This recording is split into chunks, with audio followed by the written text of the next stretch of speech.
We are less than a minute from kickoff on a beautiful day at Ross-Ade Stadium in West Lafayette, Indiana. Our coverage is brought to you by Cars.com. It's an important Big Ten battle between 21st ranked Wisconsin and 5-2 Purdue. These two teams trying to stay right on the heels of Michigan and Ohio State in the race for the conference title. They're also trying to establish position with an eye toward a possible New Year's Day bowl bid. I'm Sean McDonough with Chris Spielman. We'll be joined in a moment by Rob Stone. Wisconsin, the #1 rushing team in the conference. Purdue, the #1 passing team in the conference. And Wisconsin will get the ball first. Purdue won the toss and deferred. Perhaps, Chris, the advantage today for Wisconsin is on defense. They are outstanding at stopping Purdue's strength, the pass. Well, that's the matchup you want to look at, the unit matchup, and also the unit matchup we have coming up right here. Wisconsin's power running game against the struggling rushing defense of the Purdue Boilermakers. Good kick by the freshman Chris Summers through the back of the end zone, as he was kicking with about a 10-mile-per-hour breeze. So here comes Wisconsin on offense. They're the leading scoring offense in the Big Ten, averaging 34 points per game overall, 38.5 per game in conference action, led by the fifth-year senior, third-year starter John Stocco, completing 62% of his passes. 25-7 in his career as a starting quarterback. He's a winner. He gives it to P.J. Hill, who bounces outside and rumbles for about 17, perhaps even 18, out to the 38-yard line for the leading rusher in the Big Ten, the leading freshman rusher in the country. Watch P.J. Hill right here. This is what he's improved on, is his vision. This play is designed to go inside. Nothing there. Lots of containment by Purdue cornerback, and P.J. Hill with his vision and nice little bursts gets 17, Sean. While Wisconsin's defense is good at stopping Purdue's strength, the pass, Purdue's defense is not good at stopping Wisconsin's strength, the run. The Boilermakers were gouged by Iowa for 286 yards rushing in the Hawkeyes win over the Boilers. It's Hill again for about 10 more to the 48-yard line, where Anthony Spencer made the tackle. The lineup's brought to you by Nivea for Men. The featured player these days for Wisconsin on offense is the redshirt freshman from East Elmhurst, New York, Hill, averaging 144.5 yards per game. That's 5th in the country for head coach Brett Bielema. He's already over 1,000 yards for the season as Hill did that in just 7 games. One of only 3 backs in the country who's rushed for 1,000 this year. Garrett Wolf and Steve Slayton, the others. Looks like there was motion early down the field. The pass is caught, but the play's going to come back. Travis Beckham, the tight end, made the catch. But the motion man for Wisconsin was heading upfield early and will negate a 31-yard completion. John O'Neill, the referee, leading this Big Ten crew. That's what John Stocco's brought to the table, a young receiving core. Illegal motion, number 39 on the offense. 5-yard penalty, repeat first down. But growing in confidence with the John Stocco throwing them open. The Purdue defense beleaguered this year. They're last in the Big Ten in scoring defense, giving up nearly 30 points per game. And we feature the secondary. None of that foursome participated in spring practice. They were all newcomers. Scott and Vincent, junior college transfers. Adams and Irwin, true freshmen. They've had a number of key injuries in the secondary that have hurt. Hill trying to bounce outside. He could not turn the corner. Well played by one of those newcomers, Terrell Vincent, a junior from Irvine, California. Junior college transfer out of Saddlebrook in California. Just a 4-yard gain. It's good recognition by Vincent right there. They came back and cracked on Brandon Irwin, the safety, and when a corner sees a crackback block, he has to replace and become the main support defender, in which he did, and the little guy brings the big guy down because he took him low and wrapped his arms. P.J. Hill out of the ball game for a breather. Daiwan Rowan, his backup, is in. John Stocco trying to set up a screen. He dumps it off for Rowan, and well defended there by Purdue. Dan Bick, starting linebacker, made the play. The junior from Louisville, Kentucky. Brock Spack is the defensive coordinator for Purdue. He's been here all 10 years with head coach Joe Tiller. And he's taken some heat as the defense has struggled this year, but it is a very young and inexperienced group. Well, I think he's done a good job of coaching. How you can tell they got beat by Iowa soundly. They come back the following week and play sound against Northwestern. This is their test to see if they've matured and grown up. They're coming off their best performance of the year defensively in that win over Northwestern last week. Stocko running out of time, and he is thrown down by Cliff Averill back at the 41-yard line.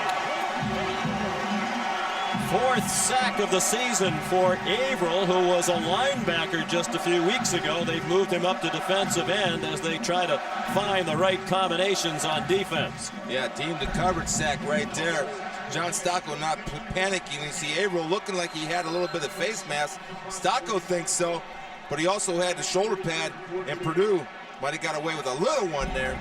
But you need those kind of calls to play well defensively if you're a young defense. Things got to go your way. And the Bush to punt into the breeze. It's a line drive kick fielded by the freshman Royce Adams. Flags down on the play.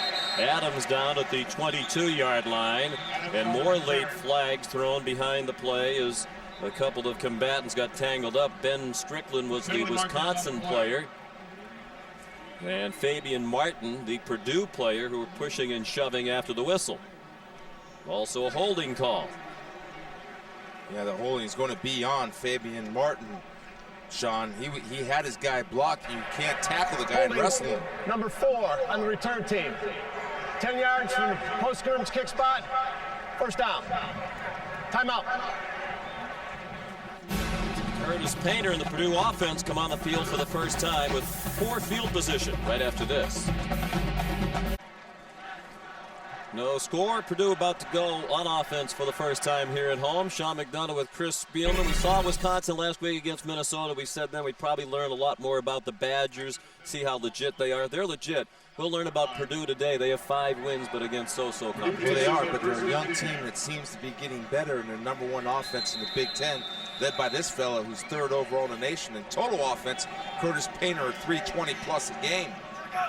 Purdue's 5 wins against teams that are combined 6 and 28 this year. Operating from the 9, inside handoff to Corey Sheets for a yard, tackled by Mark Zalewski. The Purdue offense brought to you by Nivea for Men. They do their work through the air, 4th in the country in passing offense, with 3 talented wide receivers in Lyman, Bryant, and Orton, and Keller, a very athletic tight end, is like a 4th wideout. That foursome has combined for 125 receptions this year. 4 receivers spread the formation. Handoff again inside to Corey Sheets, the junior from Manchester, Connecticut. He's out to the 15. They'll need 4 more on 3rd down against one of the best defensive groups in the country. Wisconsin 3rd in the country in pass defense, 9th in scoring defense. And the emerging player up front is Jason Chapman. Their secondary, very talented, Langford, Rogers, Stelmacher, and Ikeguanu. They picked off Painter 3 times last year in Madison. They'll be tested today against this pass-happy attack. The pass deflected and knocked down. Intended for Greg Orton. Jonathan Casillas got his hand on it. And Purdue and Curtis Painter go 3 plays and out. Well, besides the obvious of scoring points, the Purdue offense needs to control the football a little bit to slow this game down, because I'm going to tell you right now, when Wisconsin gets it, they're going to come out pound and pound and pound. And when you have an inconsistent defense, though it's getting better, it's still inconsistent. You need to control the ball to give those guys a break. Zach Hampton's had trouble fielding punts cleanly in recent weeks. He makes fair catch first boot of the day off the foot of Jared Armstrong, a 46-yarder. Is presented by Cars.com. Find the right car for you. Cars.com. And in part by Michelin, a better way forward. And Olivia, redefining high def. Beautiful day in West Lafayette, Indiana. The temperature expected to get up near 60 degrees. No score. Each team's had the ball once. Interesting matchup today. One of the best offensive linemen in the country, perhaps the best, Wisconsin's Joe Thomas, head-to-head for much of the day with Anthony Spencer, who leads the Big Ten in sacks, tackles for loss, and forced fumbles. Leads the country in tackles for a loss. Here's P.J. Hill. Outside for 8 to the 47-yard line. Here's Rob Stone. Joe Thomas is up there with the Ogdens and the Basellis of the world. That a direct quote from ESPN NFL draft expert Mel Kiper, saying he may be one of the best left tackles to ever play college football. Mel right now has Thomas number 2 on his senior draft board, probably at least a top 4 pick. On the flip side, Anthony Spencer. Kiper told me yesterday he has really kicked it up this year going into the season. He had him pegged as a 3rd or 4th round guy now. Solid 2nd round and climbing. I spoke with Anthony Spencer yesterday. He said part of his motivation this year is knowing it's his last year to make an impression on the NFL scouts. And a long pass intended for Travis Beckham. Well defended by Justin Scott. Beckham, an emerging force in this Wisconsin offense. They've been prolific over the last 3 games against Indiana, Northwestern, and Minnesota. A total of 141 points. Their best 3-game stretch since 1915. And Beckham a huge part of that with his performances against those 3 teams. Thomas 34 starts, and on defense Jason Chapman had 2 of his 4 sacks for Wisconsin last week in the win at home against Minnesota. On 3rd and short, Hill finds the hole and the first down yardage into Purdue territory to the 49. There you see the inexperience of the Purdue defense. Brandon Irwin from a safety spot is in great position to challenge P.J. Hill. But P.J.'s a little bit crafty and didn't try to run him over, gave him a little leg and took it away. And Brandon Irwin wasn't able to get a solid shot on him, thus the first down for the Badgers. True freshman, that's tough duty now, bringing down that hog.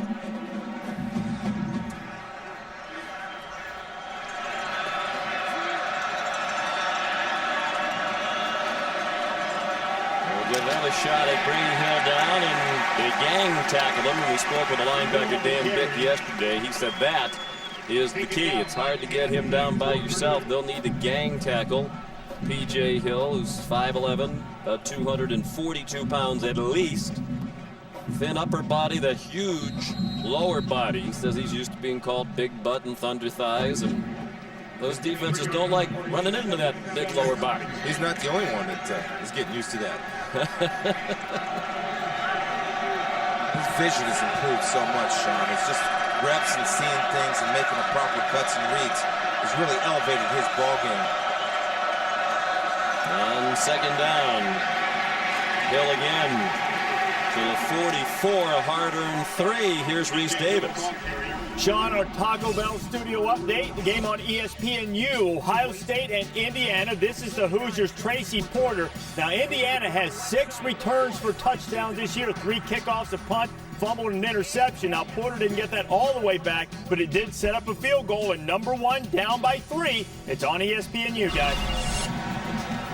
A big reason why Indiana is 4-3. They lead the Big Ten Conference in both kickoff returns and punt returns. 3rd down and 5, Wisconsin. Nearly midway through the first quarter, no score. The pass is high through the hands of Travis Beckham.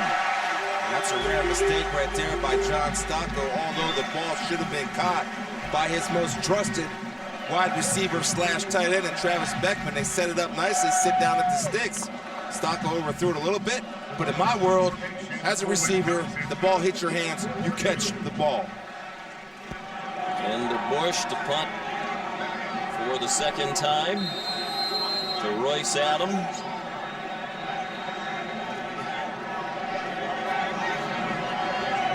Going into about a 10-mile-per-hour breeze.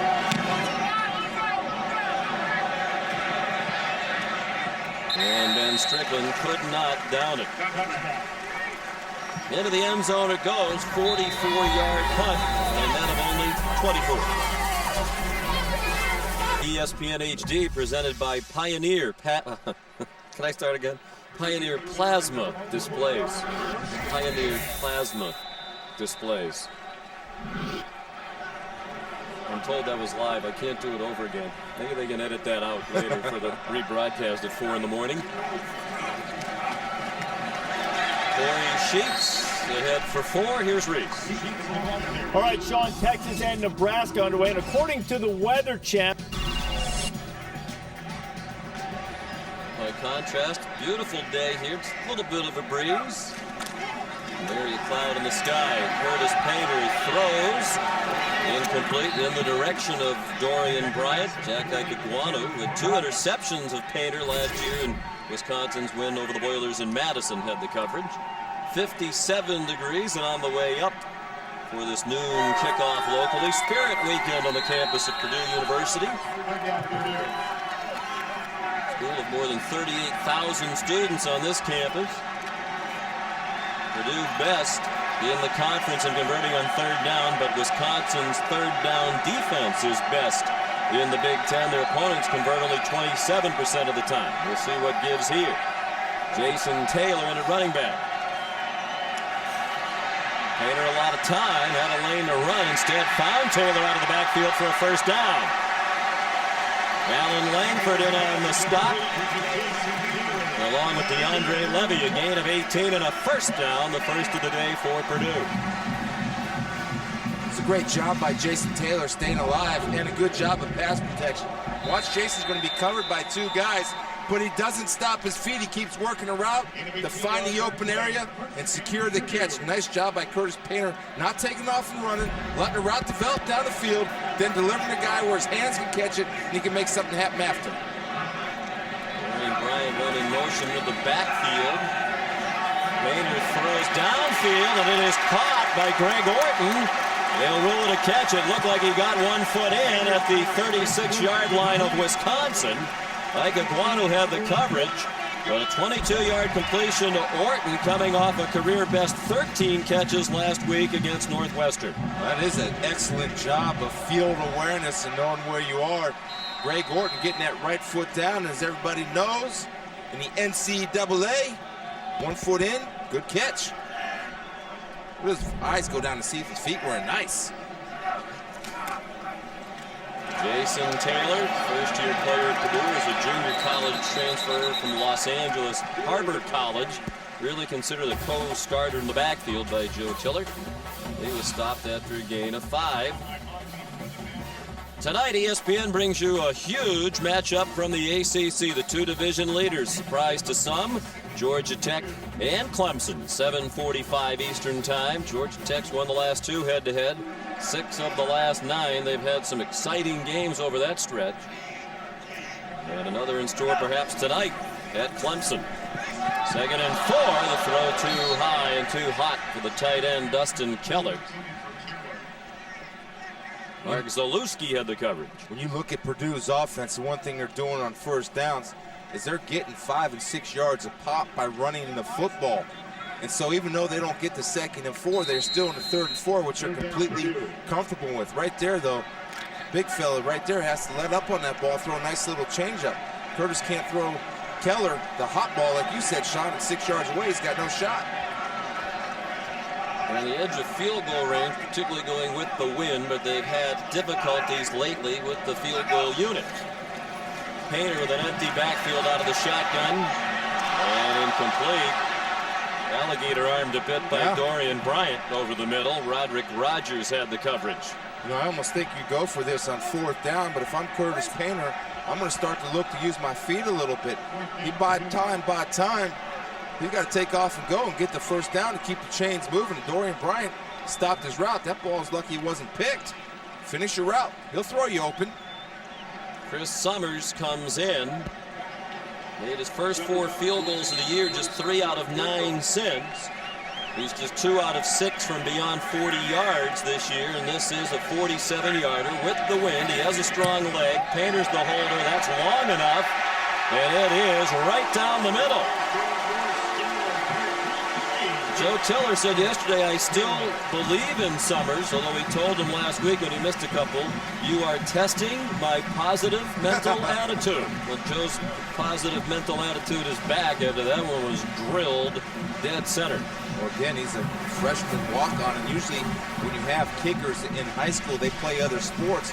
And that was the interesting thing. I asked Coach, how's his mental toughness? He says, well, I think it's okay, but he's still young. I don't know. He's not one of those kids that played a lot of sports in high school, so you can't gauge it. But right there was a big-time kick and a big-time ball game. Summers is a walk-on, but Coach Tiller says he'll be on a scholarship at the end of the semester when a couple of scholarships open up. What a great job Joe Tiller has done here. Now 63 years old in his 10th season, coming off his only losing season as head coach at Purdue last year. A very disappointing 5-6. They had a lot of internal issues with team chemistry among the players. Expectations very high last year. The season unraveled. Joe said, I like this team. We're young, we're inexperienced, but I think we're talented. It's amazing that some here locally have criticized Joe and his staff. They forget what this program was like. He took over in 1997, a program that hadn't been to a bowl game since 1984. And they took them to 8 bowl games in a row before they did not make it last year. Little skirmish in the middle of the field as flags fly. You would hope these players were watching all week in the aftermath of the Miami FIU situation, and you can see they have been spoken to by these coaching staffs because very quickly they race off to their respective sidelines. There are flags down. That was a good job by the officials. Hands up, throwing people back. Offsetting, unsportsmanlike fouls on each team. First down. It almost looked like somebody was rushing the bench, but it's just a defense coming on the field. Well, it's up near the 20-yard line now as the ball goes into the end zone, the 25-yard line. Right there. Now, that's why the fans are booing. They say it's offsetting, but they saw that Wisconsin player on top. That's the second time we saw that this ball game, Sean. Guys are finishing blocks. They'll get this Purdue crowd into it. Joshua Neal, the backup fullback, who was on top there for Wisconsin, number 48. They didn't identify numbers, just said offsetting penalties. Ryan Baker makes the stop on P.J. Hill. A gain of 1. So far, this Purdue defense has been up to the task, being as young as they are. They're kind of switching it up a little bit, too, this week. A lot of times you'll see them play with 5 defensive linemen to try to offset that run. They're trying to prove getting steamrolled at Iowa by the Hawkeyes running game was an aberration. And Stocco is sacked back at the 11-yard line. Ryan Baker again.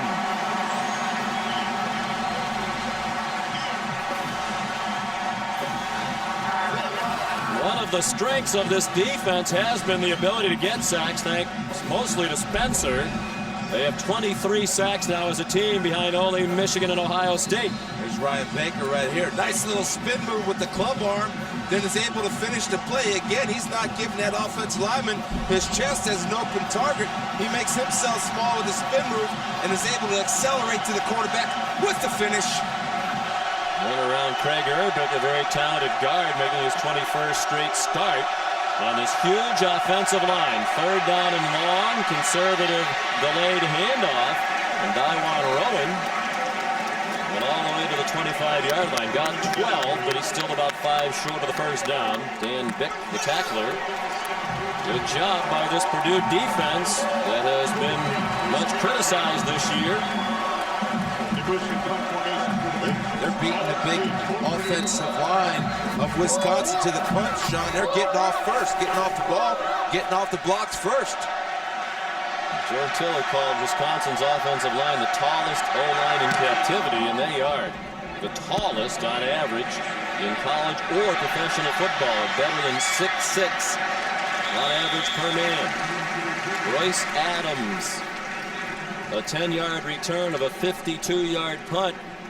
Ben Strickland made the tackle for Wisconsin. Curtis Painter hoping to add his name to this impressive list, the cradle of quarterbacks, they call it here at Purdue, with great players like Drew Brees and Kyle Orton. The recent end of the history that dates back even before Len Dawson and Bob Greasy. Mike Phipps will be heading into the College Football Hall of Fame this year. From the 33-yard line, Jason Taylor to the 35. Mark Zalewski made the tackle. He did not play in their game head-to-head last year up in Madison. He was injured, so Andy Crooks played for him at 7 tackles. Crooks is now a tight end. He's made a nice transformation. Just go back to that quarterback. One of the things why Purdue can get great quarterbacks and they'll continue to create and recruit great quarterbacks is because of this offense. And young quarterbacks around the country see that they're slinging a rock all over the place. Say, I want to come to Purdue. No, I want to come to Purdue.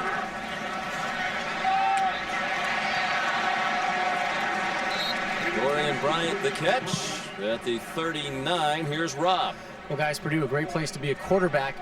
Doesn't hurt that you get one-on-one coaching attention in game. Co-offensive coordinator and quarterback coach Ed Zonbrecker on the sideline here, about 6 yards away from him. He and Painter eyeball each other after every single play.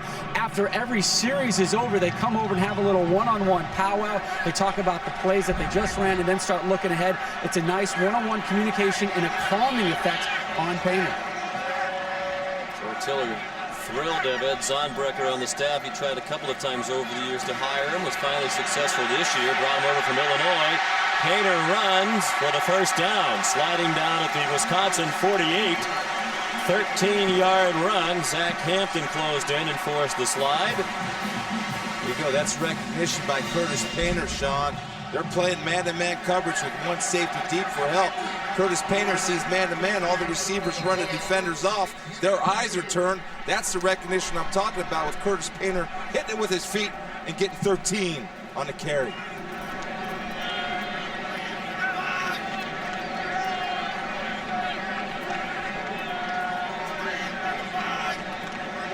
Corey Sheets lined up directly behind Painter and flags fly.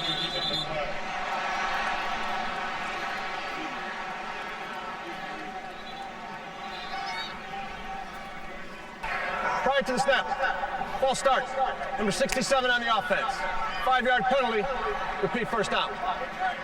Uche Waniri, left guard, guilty of the movement.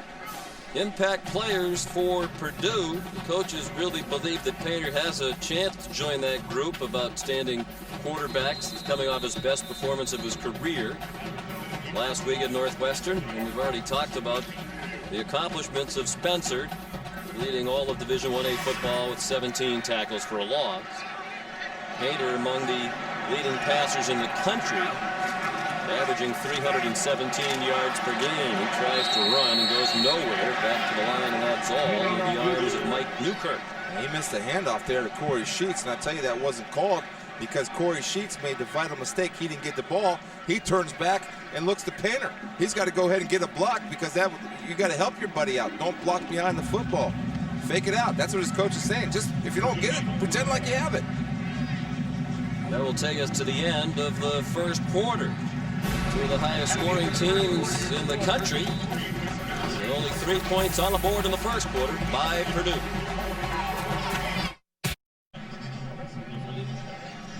Purdue leads 3-0 after a quarter.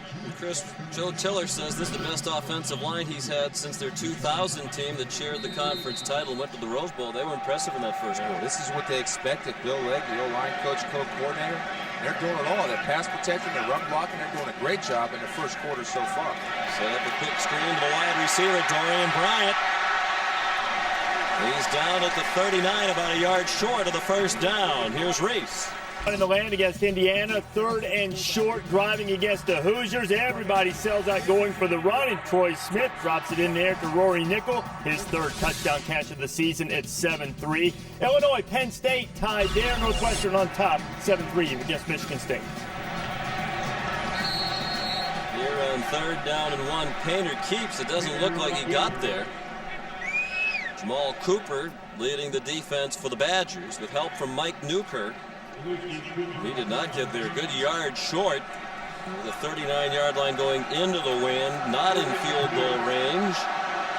And they tried to hurry up and try to get Wisconsin sleeping, line up in a funky formation and run a sneak. I almost think, man, you've been moving the ball, you've been running the ball soundly. Go ahead and run your regular offense. And he's mad about that. That time, the Purdue offensive line didn't live to the challenge that Joe Tiller expects him to be. J.C. Welsh, who's their backup punter and place kicker on. Trying to pooch it. Zach Hampton back deep. Takes a good bounce for the Boilermakers and goes out of bounds near the 10-yard line. They'll spot it at the 11. Ray Rice, number 19, Rutgers, undefeated. And that'll be tested tonight in the hostile environment at Heinz Field in Pittsburgh as they deal with Tyler Palko and the Pittsburgh Panthers.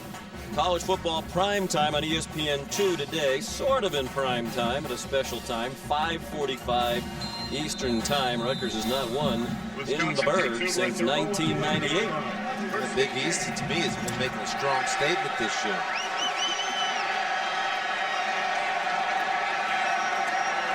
First and 10, Wisconsin. P.J. Hill has rushed for 62 already, but nothing that time. Here's Reese. Sean, Texas gave up over 300 yards pass. Well, that Texas pass defense, perhaps vulnerable. They've slipped to 77th in the country. They're at 210 yards per game.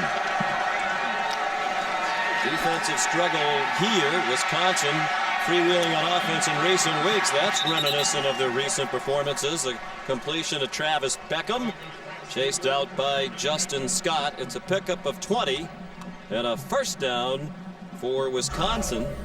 To Beckham, coming off a 2 TD performance last week against Minnesota. This was on the opening possession of the second half. They already led 28-3 at halftime. Served notice they weren't going to sit on the lead. And in the fourth quarter, a 4-yard touchdown reception. Beckham 13 catches over the last 2 games against the Gophers and Northwestern. Hill to the 35-yard line. 3-yard gain. Al Royal made the tackle. Former wide receiver who's moved to linebacker. When we spoke with Brock Spack, the Purdue defensive coordinator, yesterday, Chris, he said Wisconsin is a totally different offense over the last 3 games because of the emergence of Beckham, who really wasn't a factor in their offense the first 4. Well, it started at the last drive of the Michigan game, which we did, where Beckham came up and made 3 or 4 great catches. Now he emerges as a tight end. But the problem he creates is matchup problems for Purdue because safeties can't cover him because he's too big and too quick. And 2nd and 6. Stocko again. Completed over the middle to Beckham for a first down to midfield. Terrell Vinson, the tackle. 14 yards. Here's Rob Stone. Well, Sean, I talked to Wisconsin tight end coach Bob Bostad before the game, and he told me about Mr. Beckham. You know, hey, game 1 of the season, he was in for maybe about 20 to plays. The next week, it was 30 to plays. Last week, they had him at about 50 to plays, and it's because he's practicing better, understanding things across the board. Nice learning curve. Remember, this is his first year ever playing tight end. A true freshman defensive end last year. They flipped him over here in the spring. He is picking it up big time now. Started his career highly recruited out of Milwaukee, but was a linebacker, then a defensive end. When they needed tight ends, as both tight ends from last year were drafted in the NFL. Lance Smith tackled by Dan Bick, and here's Reese. Well, it's interesting, Sean, what they're doing a little bit, not in this particular formation, but the last formation, they're moving Joe Thomas over to tight end and running a little bit of unbalanced. Interesting chess match going on between Brock Spack and Paul Chryst. We saw Wisconsin. Here, this is a nice little changeup. You know, he's not the big inside runner that PJ is, but when you give a shake like that, put a guy on your highlight film, you're going to get more carries, more playing time.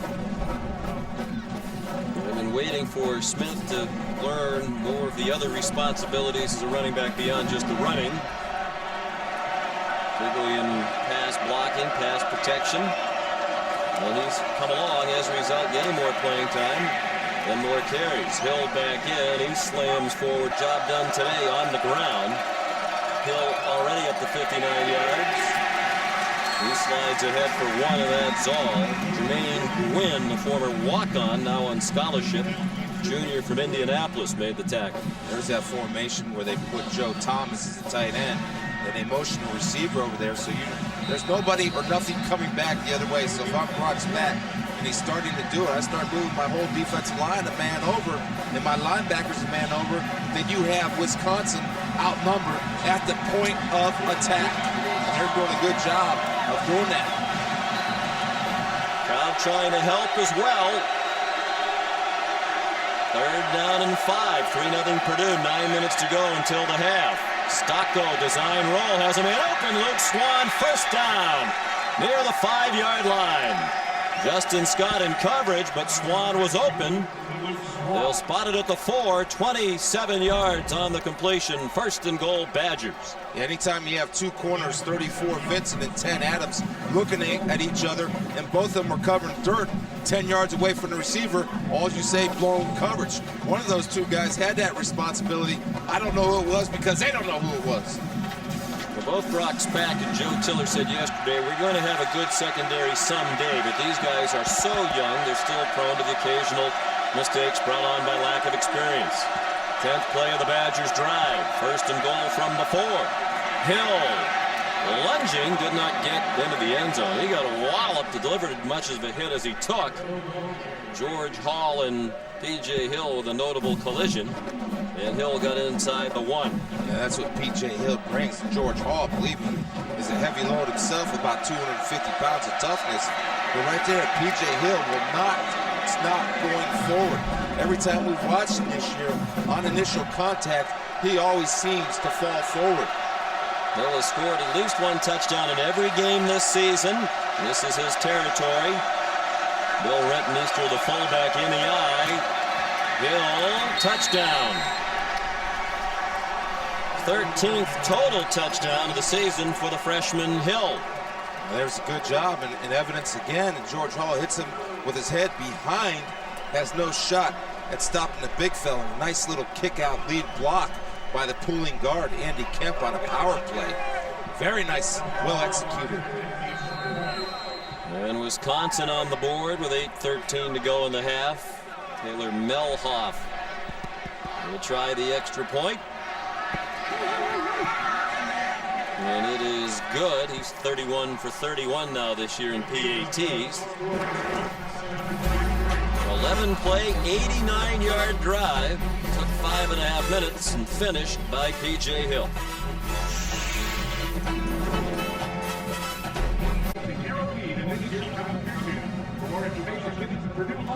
Wisconsin leads 7-3. Time for the athletic trivia question. Which player Purdue, the Joe Tiller era, rushed for the most yards in one game against Wisconsin?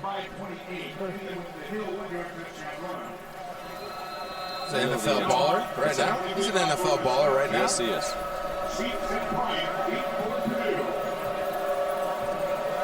Taylor Melhoff will kick off. Brian Bryant, Corey Sheets back for it. With the wind, the booming kick through the back of the end zone. Here's Reese. Sean, if you had ESPNU, you could see Troy Smith turn in another moment for his Heisman resume reel. Saw one similar to this a couple of weeks ago. Troy buying a little time, making sure he's staying behind the line of scrimmage against Indiana. Look who's out there. Ted Ginn, 14-3, #1 over the Hoosiers. Breathe a little easier now? That was all right. He continues to get better and better, though. His ability to create on a run, and the difference is he's not looking to run the football, but looking to throw it, buying time with his feet, much like this young man, Curtis Banner. On 1st and 10, he faked an inside handoff. About to get walloped, so he throws it away, and then he took a shot from Mike Newkirk. Well, you were on, I believe, the last Ohio State team that lost at home to Indiana in 1987, which Earl Bruce called one of the dark days in the history of Ohio State football. Oh, we just happened to have a flashback. I didn't know. As a matter of fact, it was in October. There I'm getting chopped and blocked and knocked down, and That's Anthony Thompson running for 126 yards in the ball game. And a tight end touchdown there, rather. it's a humbling game, Sean. 31-10. They put it on you pretty good. Players pass off the hands of Selwyn Lyman. He's coming back from an eye injury suffered in a paintball game. And they weren't sure if he'd be able to play. He was cleared earlier in the week to practice. See the visor he's wearing. He was going to be checked out again late yesterday to make sure he had the green light to go.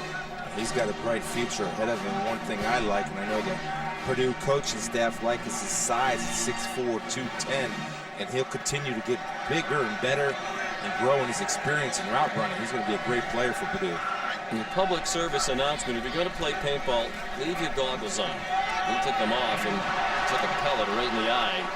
That pass again intended for Selwyn Lyman, incomplete.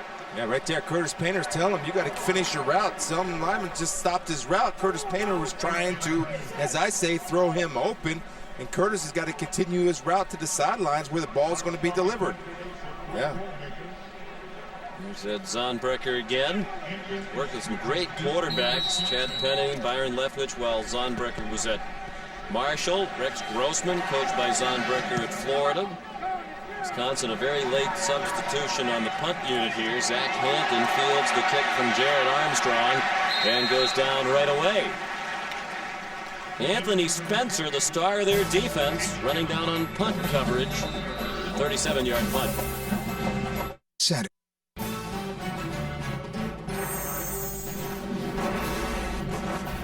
ESPN's College Football, brought to you by Suzuki and the all-new 7-passenger XL7. It's gonna be a great ride. Peak long life antifreeze. When you peak. Pumpkins look ready to go. We're just about at peak foliage here in Indiana as well. Beautiful day in West Lafayette. A little more than an hour drive northwest of Indianapolis, about 125 miles southeast of Chicago.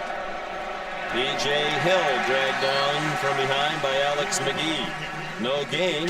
He asked you the Aflac trivia question, which player in the Joe Tiller era rushed for the most yards in one game against Wisconsin? I just guessed when they showed us this before the game, and it was Drew Brees.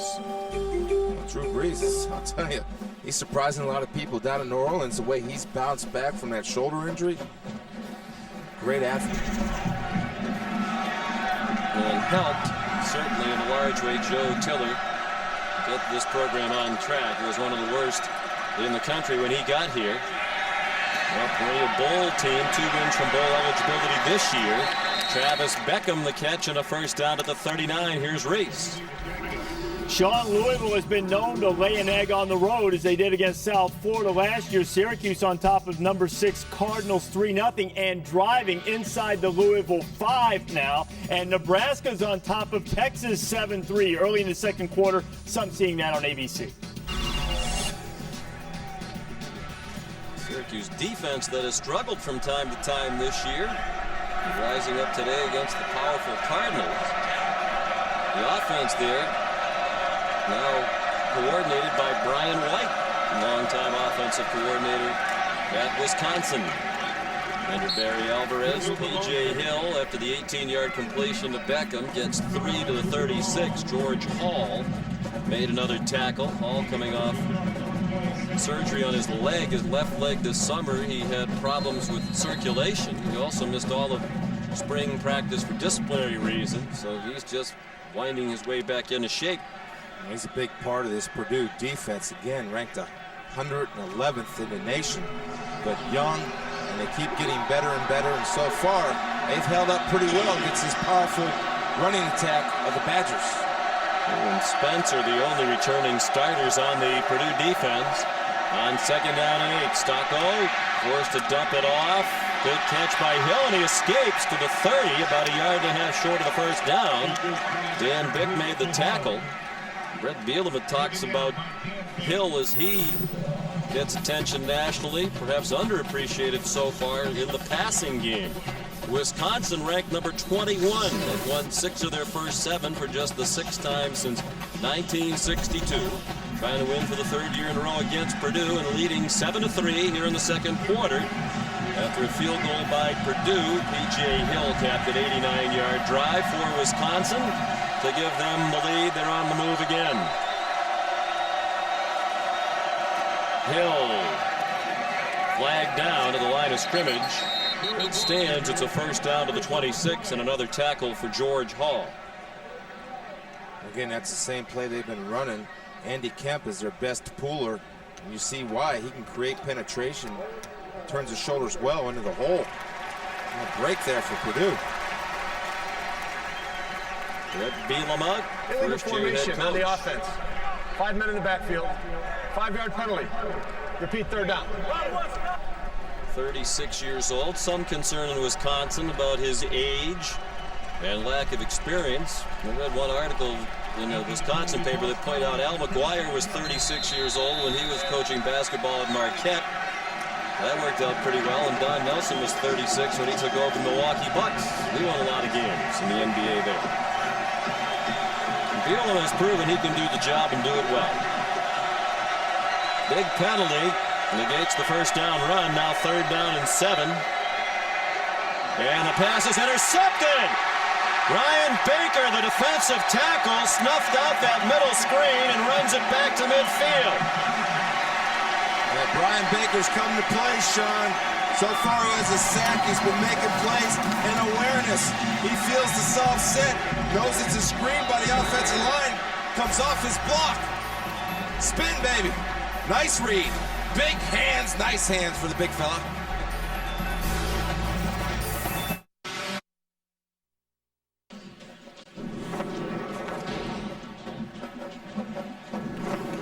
John Stocco intercepted for just the third time this year. Started the day leading the Big Ten in pass efficiency, among the national leaders in fewest interceptions. A big play by Ryan Baker, defensive lineman, with his first interception. He has a sack today as well. A lot of trickeration.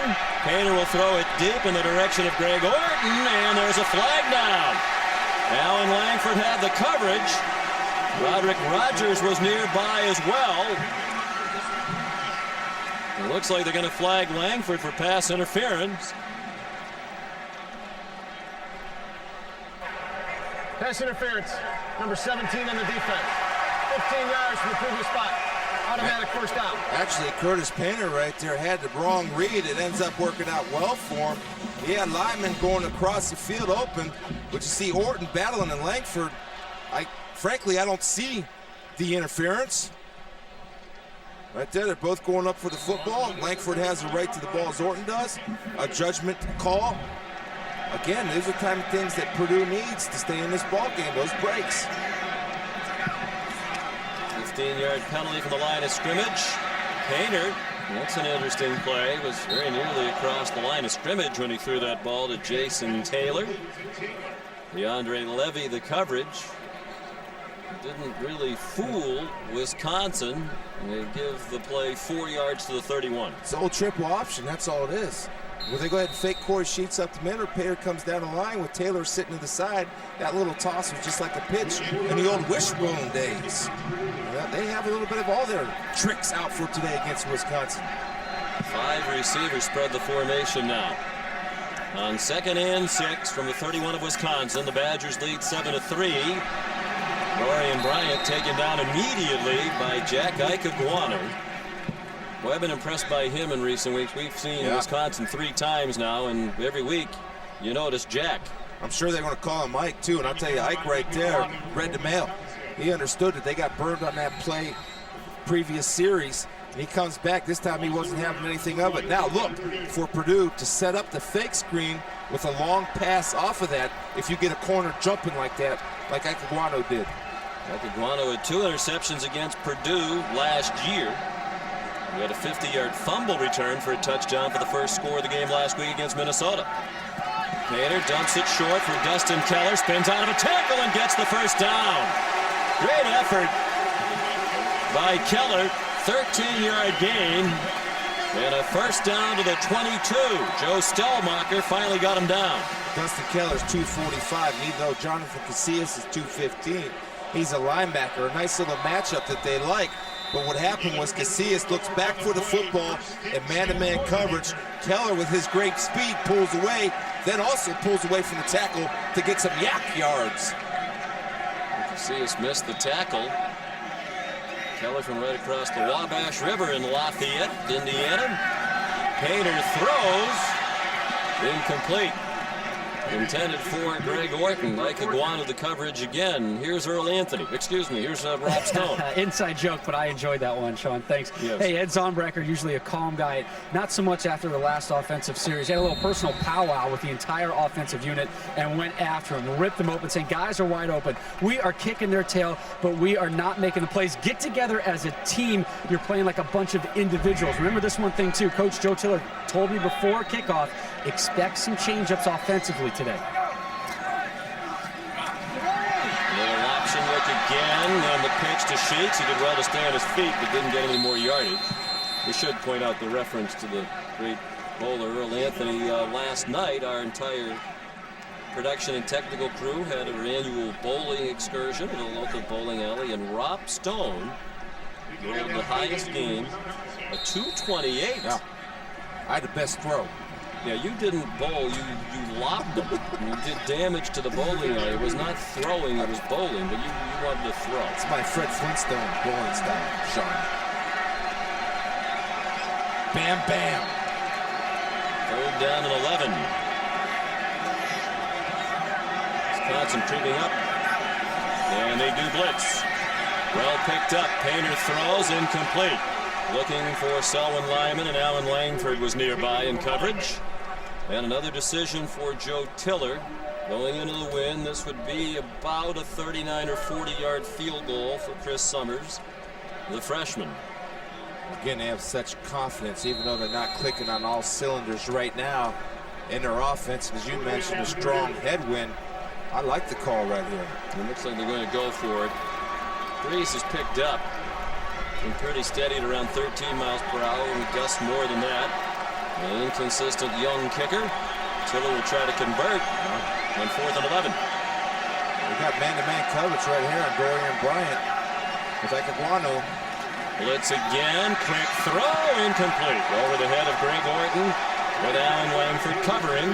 So the ball goes over to Wisconsin on downs with 2:03 to play in the half, and each team in possession of 3 timeouts. We go back to Langford. Langford read the mail last time, read the mail again. Stay away from him.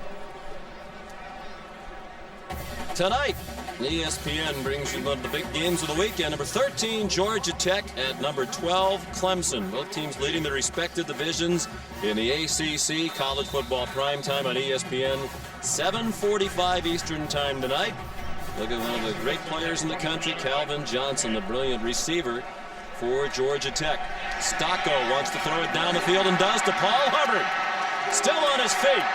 And finally dragged down at the 39-yard line. Royce Adams, the tackle. Here's Reese. All right, Sean, coming up on the Pontiac Performance halftime report, Buckeyes offense is starting to click. We'll show you how and why. The Huskers in Texas in a Big 12 showdown. The Longhorns finally have things going their way for the moment. And we'll also talk about Georgia Tech Clemson. Mark and Lou will tell you who's going to win and why. 28-yard completion of Hubbard. Now Hubbard again. Gets a couple extra before running out of bounds at the 31. So they're in field goal range with the win, but they'd like more than that with all their timeouts and 1:35 to go. You know, with the emergence of Travis Beckman, guess what happens? Other guys start to elevate their game. And Paul Hubbard has been a benefactor of Beckman's elevation because he's picked it up, because guess what? He sees Stocco throwing passes to Beckham. He said, hey, John, I can catch the ball too. And John's not hesitating to go with him like he did earlier in the year because of the youth and inexperience of the Wisconsin receiving corps. There's a lot of athletic ability. Former Big Ten long jump champion. P.J. Hill dropped for no gain. Alex McGee, the defensive tackle, slid through. Sophomore from Oswego, Illinois. And a timeout now called by the Badgers with 1.5 minutes till halftime. Brett Bielema and Wisconsin, the 7-3 lead.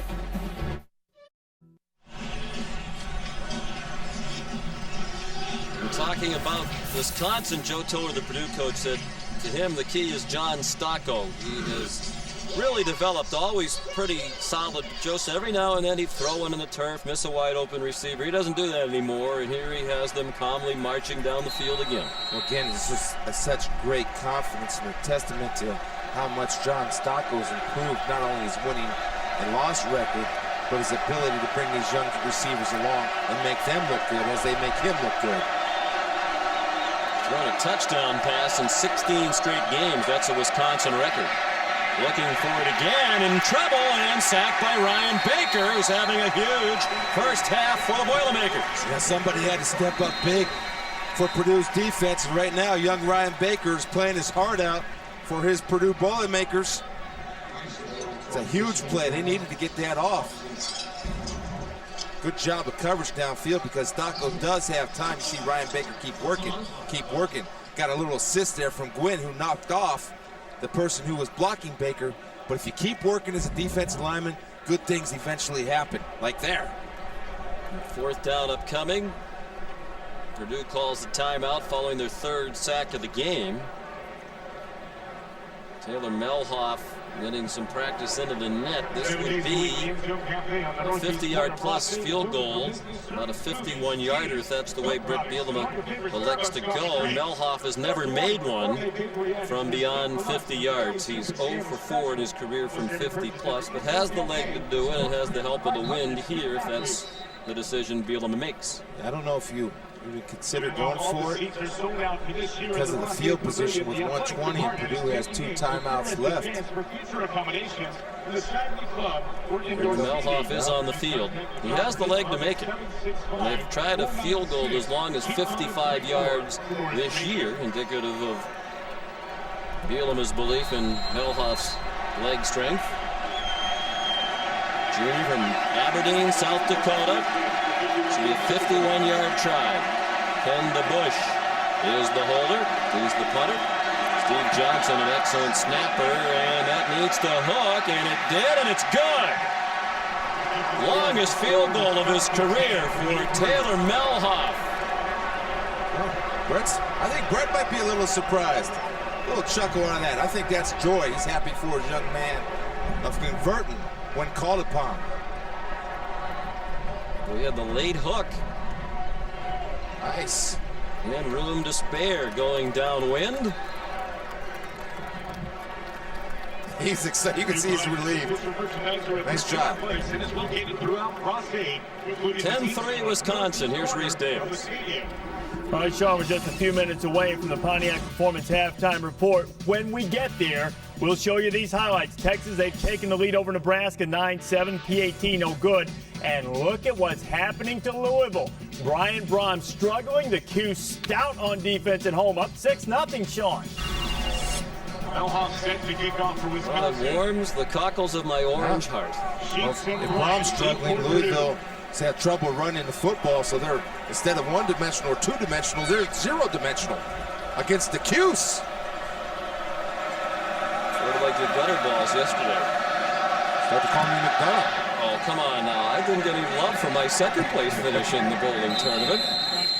Just ahead of our producer, Bart Fox. He's no Ed Smaglick, but he's a fine bowler himself. Bart rolled a 173 to finish third. Like I said, I won a bowling ball toss. 1:10 to go, 2 timeouts. If I'm Purdue, I believe in this offense. I don't be conservative here. I go ahead and take my shots. Melhoff's kickoff out of the end zone. See how Joe Tiller plays it with 1:07 to go and the clock running on the change of possession. The new rule this year, and that was almost intercepted. They're off. I mean, their timing is off. Their route running is off.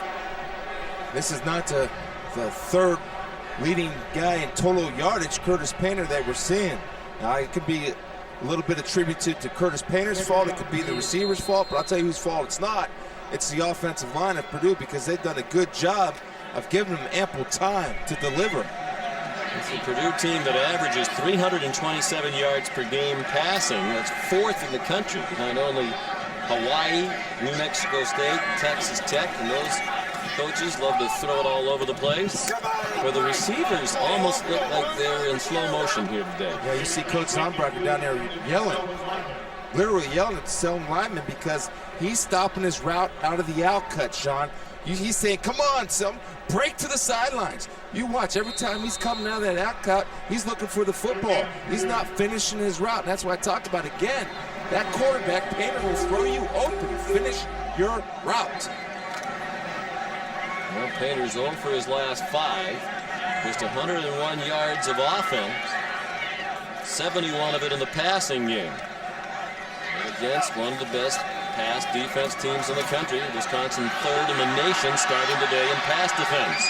Painter forced to tuck it and run, and now Brett Bielema will call a timeout with the Boilermakers looking at 4th down and 5 at their own 25-yard line, and a punt up coming into the wind with 49 seconds to play till halftime. Mark Zalewski and Jamal Cooper made the tackle. You got 2 choices here if you're Brett Bielema, and he is in charge of the special teams. 1 is the obvious, you come after it. 2, you take your chances and hoping that Armstrong kind of mishits it and sets you up for field position, because again, as you said, he's punting into the wind. College football primetime on ESPN2 today. It's a 5:45 start for a huge Big East battle. Undefeated Ray Rice and Rutgers head into Pittsburgh to take on the Panthers. Rutgers off to its best start since 1976. Well, they went 11-0.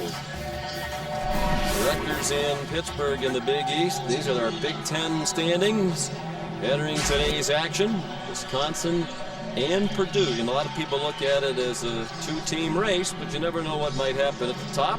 These teams want to stay with 1 loss and a chance. Jared Armstrong, the punt. Junior college transfer in his first year at Purdue out of Harper College in Iowa. Very high into the wind. Zach Hampton muffed it, but there's a flag down. A couple of flags down, apparently for interference. Jason Taylor too close.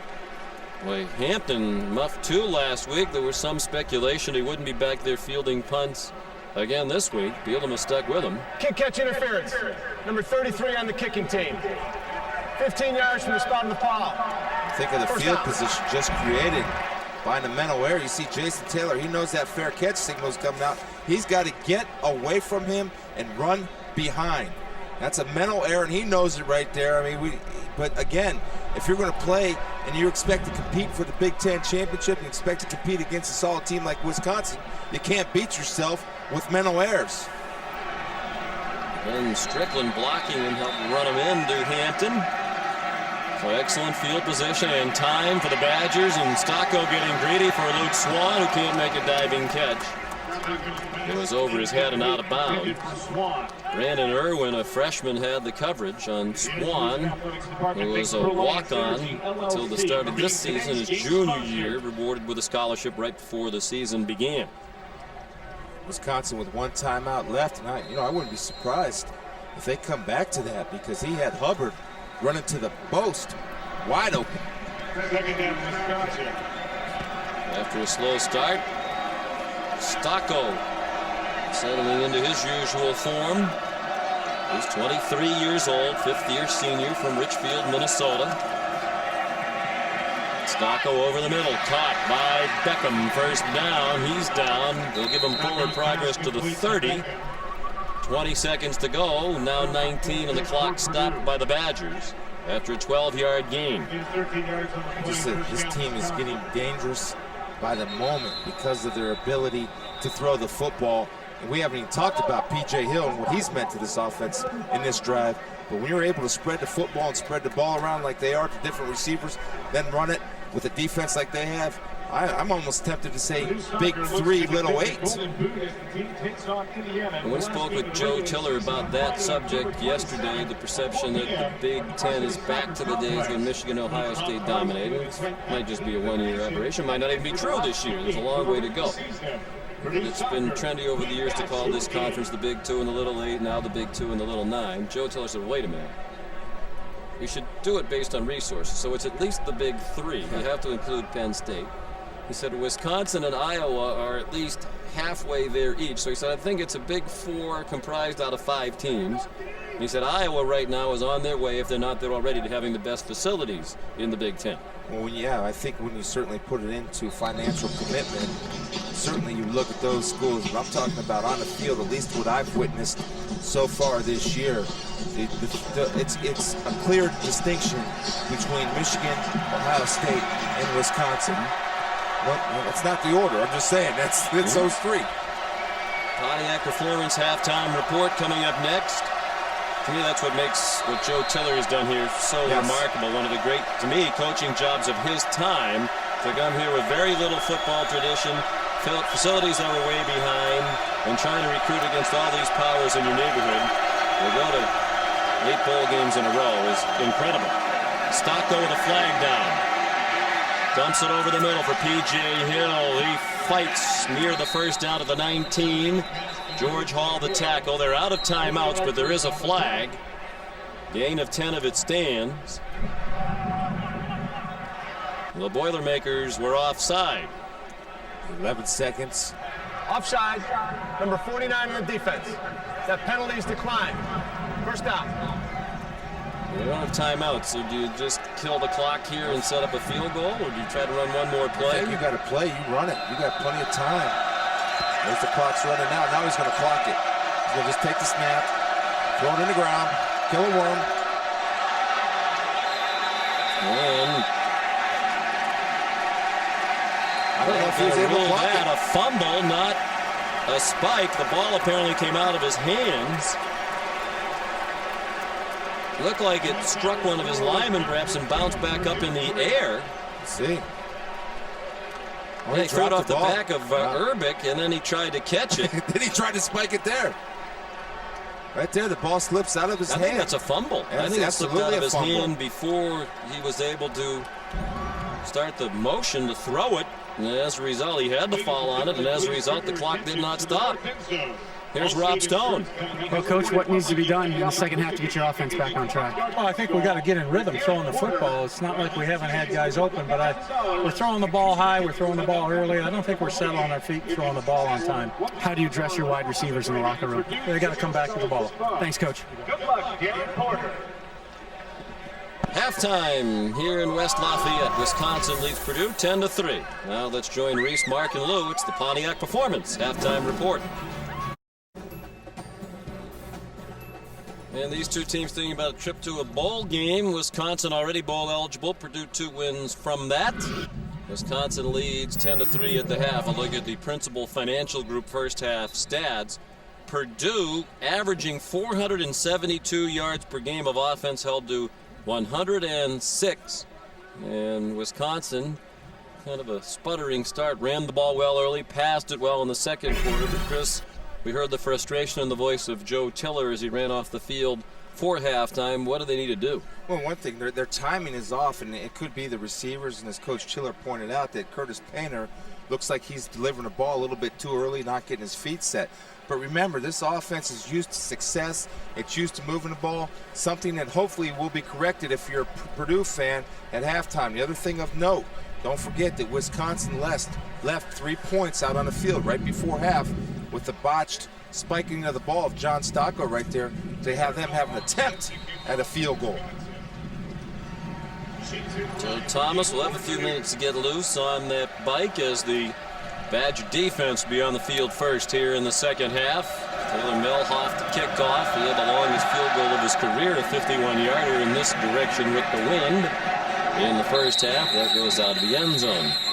No chance for Corey Sheets and Dorian Bryant. Purdue scored first on a field goal by Chris Summers. P.J. Hill, a 1-yard touchdown run, capping a second quarter drive of 89 yards. And then Melhoff, with just more than a minute to go in the half, the 51-yarder made it 10-3. They got the ball back quickly. We're in position for a short field goal. The clock running with 7 seconds to go as Stocko took that snap. Instead of spiking it, he fumbled, and the half expired without the shot at another field goal. It would be up 2 scores, and they converted. Corey Sheets, the ball carrier. He ran into Jason Chapman. There are the numbers we referenced at the half. They're 4th in the country in both passing offense and total offense, and way off their averages today. And again, it's about the timing of the receivers and the quarterback. If they can get that going on, Wisconsin made enough mistakes to let Purdue hang around in this football game. Always dangerous with an offense like Purdue's and on Purdue's home field. They're just 7 out of 19 in the first half. And there's a good catch in traffic by Dustin Keller, the tight end, and a first down. to the 33. Painter wasn't real sharp, but his receivers didn't do anything to help him either. Yeah, and not only that, right there you saw a little bit better timing, and Painter throwing the ball where only Dustin Keller can get it, because Zalewski's in good position, but he threw it high and outside, and the big hands go snag the football as opposed to trap the ball. Second catch for Keller.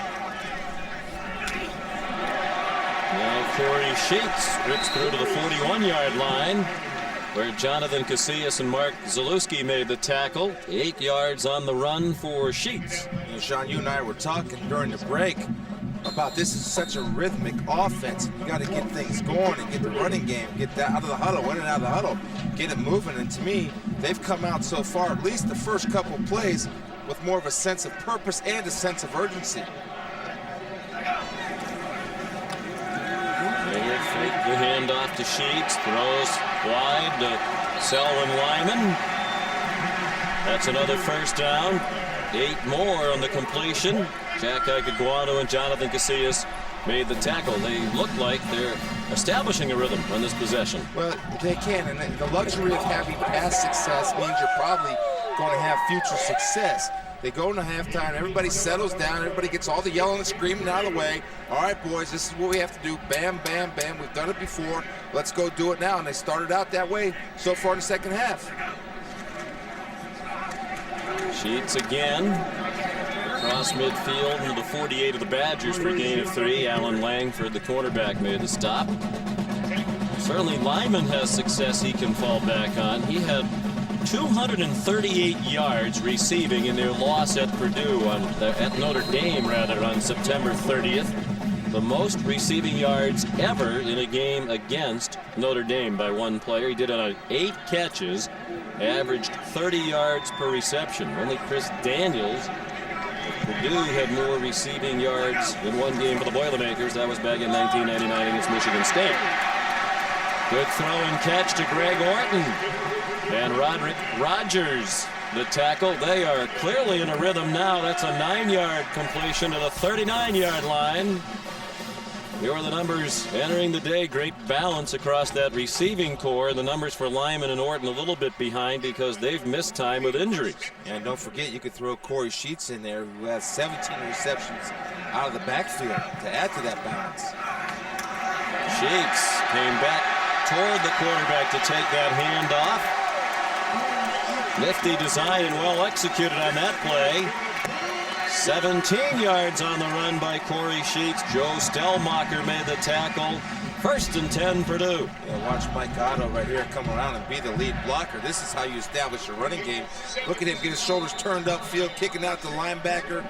Grimes getting up to the next level, and Corey Sheets is running with a little bit of purpose. Good job by Otto. Yeah. 44th career start. 4th longest active starting streak among any player in the country. Sheet put it on the ground. Matt Shaughnessy knocked it out. Boilermakers indicating they got it back at the 20, but no word yet from the officials. I think Painter was in there diving for that football.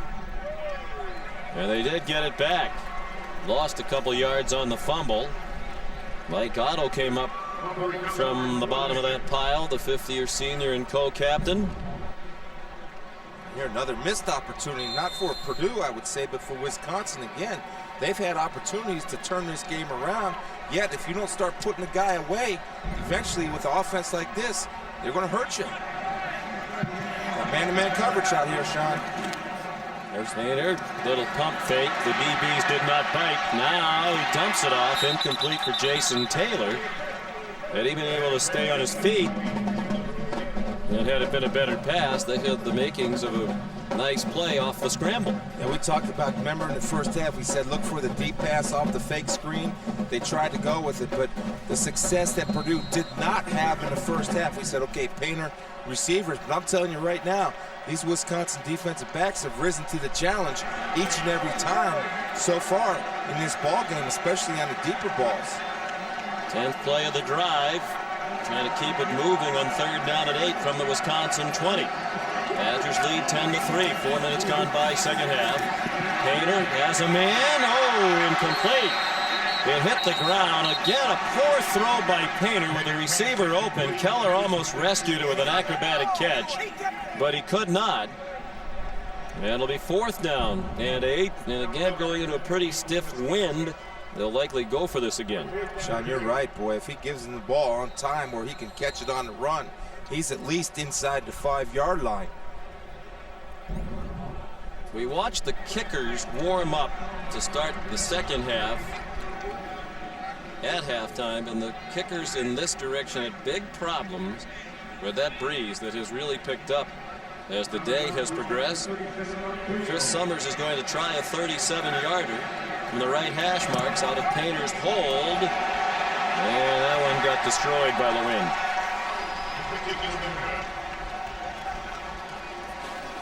So a nice drive ends abruptly, and Wisconsin takes over up by a touchdown.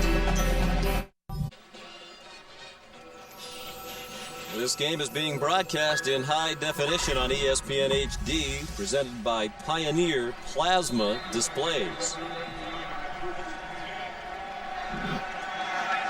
First possession of the second half for Wisconsin.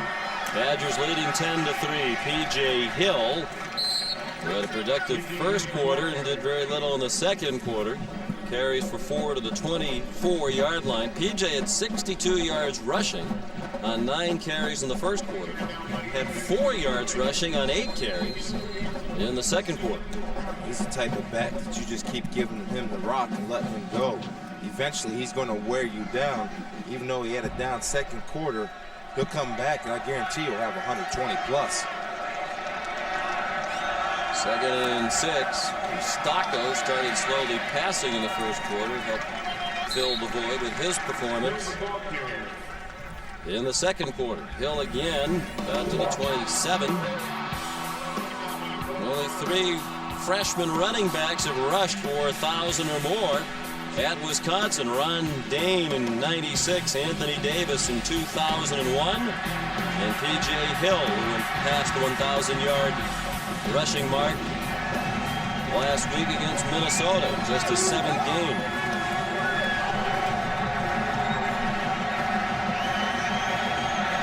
And here's Beckham, Sean. That's the guy they like to go to in these 3rd down situations. 3rd down and 2. Stocko, a design roll. He's going to try to run for it. He has the first down and much more out to the 37-yard line. We're shoved out of bounds by Stanford Kegler. 10-yard run before Kegler could make the play. It's a nice job of Wisconsin scheming Purdue. You had Beckham coming across the field looking for the little route. Watch this. Beckham will be out there. He's coming. It's almost like an underneath route, but Stewart's right there guarding him. Stocko with a nice decision. Tuck it and run. Get the first, and then get you some more. Stocko, as we mentioned last week, a good athlete. He was drafted by the Minnesota Twins out of high school as a pitcher. In the 45th round, elected to play college football. And he runs again. As he was under duress, Purdue rushed 5. Cliff Averill ran him down after a 6-yard gain for Stocko. Nothing more frustrating for a defense, especially if you're Anthony Spencer, who did get the best of Joe Thomas, but Joe stuck with him. Allowed John Stocko to step up in the pocket, nothing down the field, tuck it and run, and you got yourself a nice little 2nd and 4 situation. So Brock Spack signaling the defense.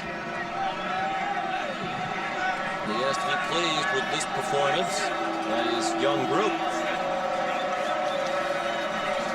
They hand it off on the end around to Jarvis Minton. Good cutback.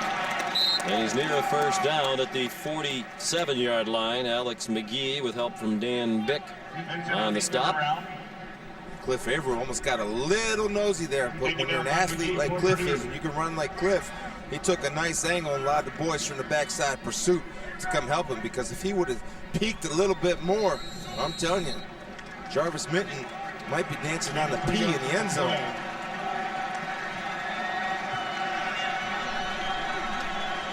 Third down and about a half-yard to go for Wisconsin first down. Nearly midway through the 3rd quarter. The Badgers leading the Purdue Boilermakers 10-3. As you'd expect, they give it to Hill, and as you'd expect, he got the first down, even though he took a hit just behind the line of scrimmage. Tonight, ESPN brings you a big college football game. The two division leaders in the ACC go head-to-head. Georgia Tech and Clemson. Calvin Johnson and the Georgia Tech Yellow Jackets trying to remain perfect in ACC play as they visit that tough number 12 Clemson team. Calvin Johnson, 5 touchdowns in his last 3 games. Certainly a Heisman Trophy candidate. Brett Bielema has been trying to make a case for Joe Thomas, the offensive tackle, as a Heisman Trophy candidate. Beckham lined up a tackle. 1st and 10. Stocko got it off. Incomplete. Alex McGee had Stocko around the legs.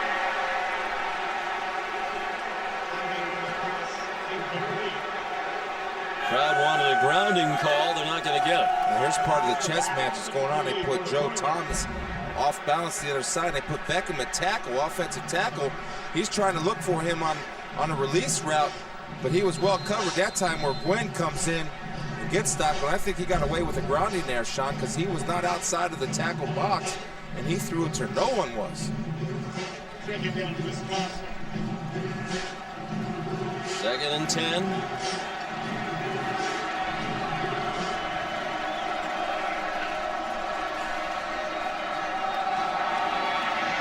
Hand off to P.J. Hill.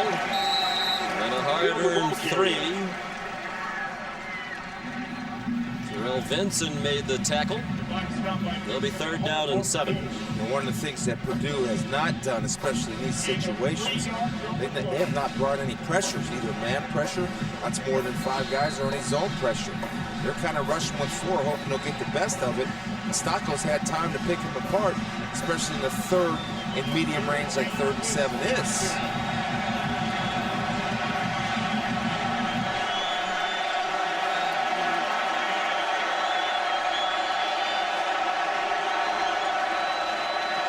They rush 4, and Stocko has time. Zips one for Hubbard. 1st down, Wisconsin. Down to the 22. Brandon Irwin the coverage, but that's a 25-yard gain on a perfectly thrown ball by John Stocko to the junior from Colorado Springs, Hubbard. Yeah, right there. See, George Hall started and got slowed a little bit by Beckham crossing in front of his face. The safety doesn't have a chance because he's too deep, but what wonderful touch by Stocko to drop it over George Hall, the middle linebacker, right into the waiting bosom, might I say, to Phil Hubbard. You might. Paul Hubbard, excuse me, yes. Paul coming back from a concussion 2 games ago against Northwestern. Stocko, who's become a major running threat on this drive. He has 12 yards, perhaps 13, and a 1st and goal for the Badgers. At the 9-yard line, Eugene Bright tripped him up. Anthony Spencer on the previous play limped off, and Bright came into the ball game for Spencer. So that's a little what they call lanyard with Jarvis Minton down there blocking for John Stocko. See Anthony Spencer. But he got his foot stepped on, or looked like he got bent back. Yeah, he got his foot stepped on. Hopefully that's all that it is. Not a knee or an ankle. Still on the sideline, their best defensive player. Under 5.5 to go 3rd quarter. Badgers trying to build in a 7-point lead. Some running room for Hill.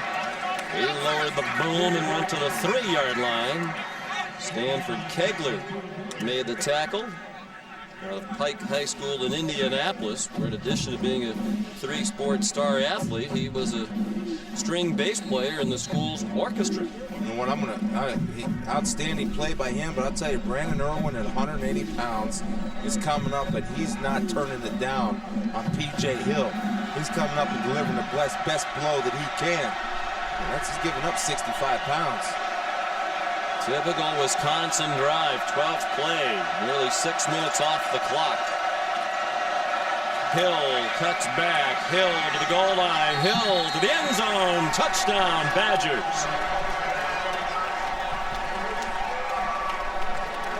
That's just lining them up, beat them up. Here we go, everybody knows what we're running. Follow the ball, follow the pulling guard, and guess what? You're not going to stop us. And when you have that kind of confidence and that kind of movement from the offensive line to the defensive line, you got a chance. There's Big Urbeck pulling, kicking out, and the vision, the improved vision of P.J. Hill allows him to get in the end zone, but he doesn't get touched. You got to get off blocks. 14 touchdowns this year for Hill. He started the day 4th in the country in touchdowns. And Melhoff adds the extra point. 12-play drive, 80 yards, 6 minutes and 10 seconds off the clock, and Hill took it in from 3. Brought to you by Olivia, redefining high def. Singular, raising the State of Indiana separates the communities of Lafayette and West Lafayette. We're in West Lafayette on the campus of Purdue University. 17-3 Wisconsin, and Stocko and Hill starting to get toward their typical numbers. Atypical on that scoring drive, Stocko, a running star. He rushed 3 times for 29 yards to help put Hill in scoring range. Just another so-called weapon. P.J. Hill, the emergence of Beck. Then you have Stocko not only hurting you with his arm, but when he brings his feet to the game, it's a little extra. Melhoff with that win. Let's put the uprights with that one. Here's Reese Davis. It might be a little bit more chilly now. Third quarter, Louisville and Syracuse. That's Colby Smith making his own way to the corner, sneaking into the end zone, and the Cardinals on top by 8 halfway through the third. Can I appeal to my alma mater to get rid of those uniforms? Those are awful, aren't they? I like them. Not surprising. Because they were a reflection of the days when you played. Back in the leather helmets. That's Spencer getting his ankle work done, his foot work done. Rob Stone's on the case. We're trying to get you an update. Throw by Curtis Painter. Catch by Andre Chatham's, his first of the day, just his 5th of the year. And here is Rob Stone.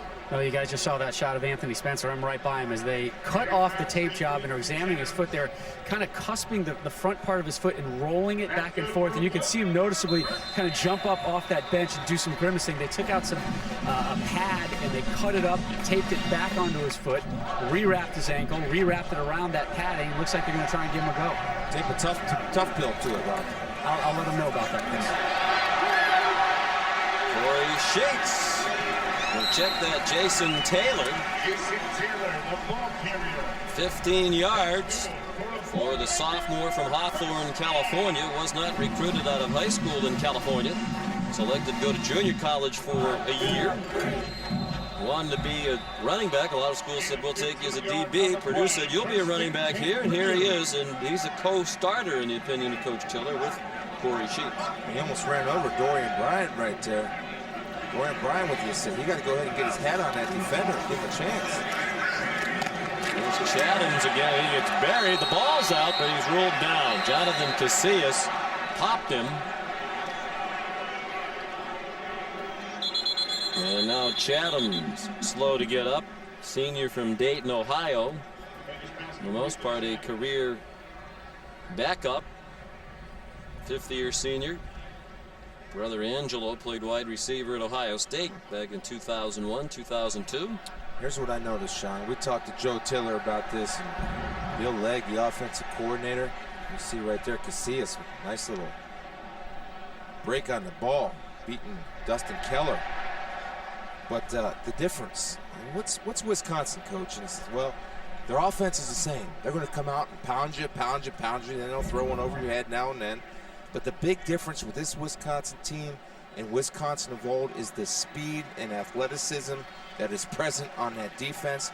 We've done them 3 times this year, and each time that fact is proven over and over again, especially at the linebacker position and the secondary position. Chatham's helped off. I wonder if he got hurt when his teammate landed on him, Dustin Keller. Mike Hankwitz, the defensive coordinator for Wisconsin, who's in his first year with the Badgers, a 37-year veteran of college coaching. He said this is one of the fastest linebacker groups he's ever been around. It's Mike Hankwitz, 59-year-old Michigan native, former Wolverine safety on a Rose Bowl team in 1969 for Bo Schembechler. A solid presence to have around a young head coach for Brett Bielema. He's just a solid guy, solid defense. Has some head coaching experience on the interim level. He stepped into the messes at a couple of places, including Colorado most recently. Painter is buried by Mike Newkirk. That's an unsung guy right there. You and I have watched enough film on this kid. You know, he's a backup. He comes in, he brings you fresh legs, fresh energy. Not the biggest guy. Former wrestler that plays with a nasty streak and a nice little burst. Here he is right there, just beating the double team, splitting it, getting skinny, as they say, turning the shoulders and coming with the finish. Look at his shoulders turn right there. Makes a small target, puts his head across the bow, one step wrap, two step squeeze, bring your feet, finish the play. Nice. Newkirk, the former Wisconsin State High School wrestling champion and shot put champion. Son of a football player. His dad, Chris, got him lifting weights when he was in the 5th grade. Keller the catch. He's well short of the first down. Here's Reese. Sean, Penn State used a great punt early in the second half to change field position. They took the 10-9 lead against Illinois, and then getting the heat on Juice Williams, and the juice loose, as in loose football. Tony Davis, scoop, score. Penn State back ahead 17-9. John L. Smith, 38-3 down to Northwestern. We'll see Northwestern here on ESPN at noon next Saturday against the Michigan Wolverines. The ball is loose. Zach Hampton tried to pick it up. He got walloped and lost it, but the Badgers got it back. Boy, Hampton has been an adventure the last couple of weeks fielding punts.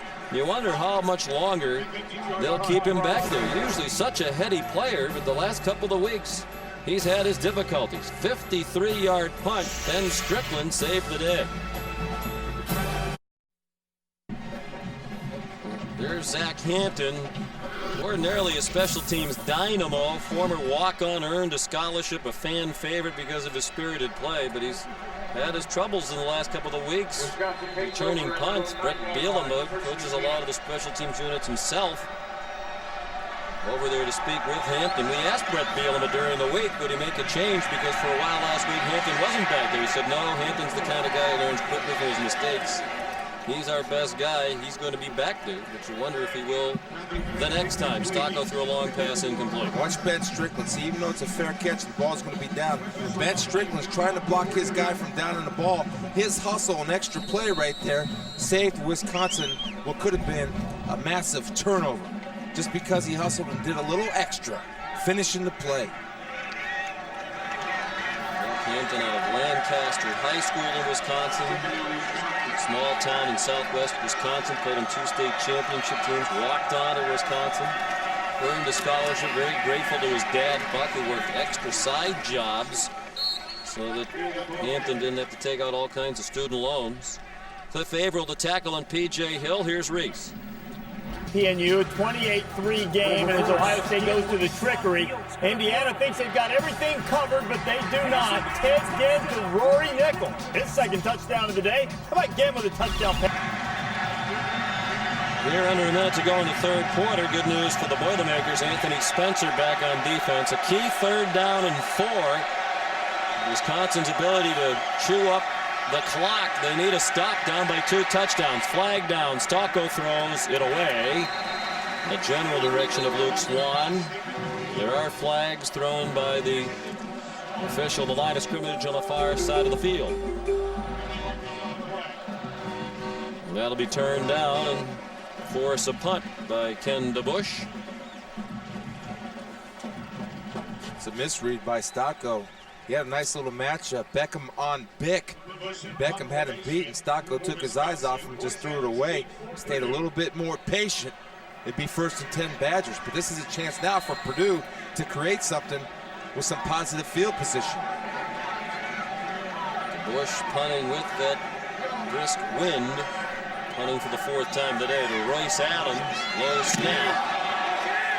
Flags thrown. Adams makes the first man miss. A flag thrown now on the return as Adams, the freshman, brings it to the Wisconsin 46. DeAndre Levy, a starting linebacker, covered the punt and made the tackle. 14-yard return of a 49-yard punt. There are 3 flags on the field. And one of them is on Fabian Martin. Remember, he also had a holding call earlier in the game on special teams that cost valuable field position for Purdue.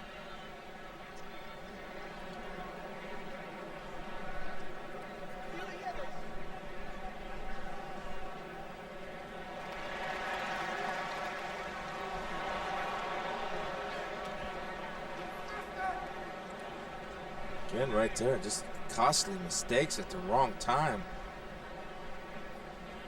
See the difference in the field position.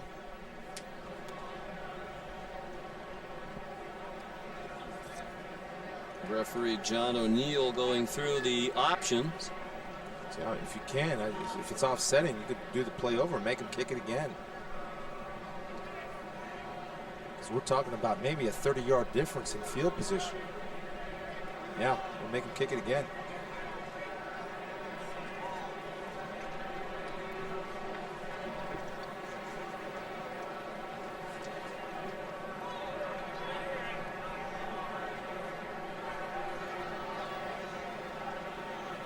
I think there is a problem with the referee's microphone.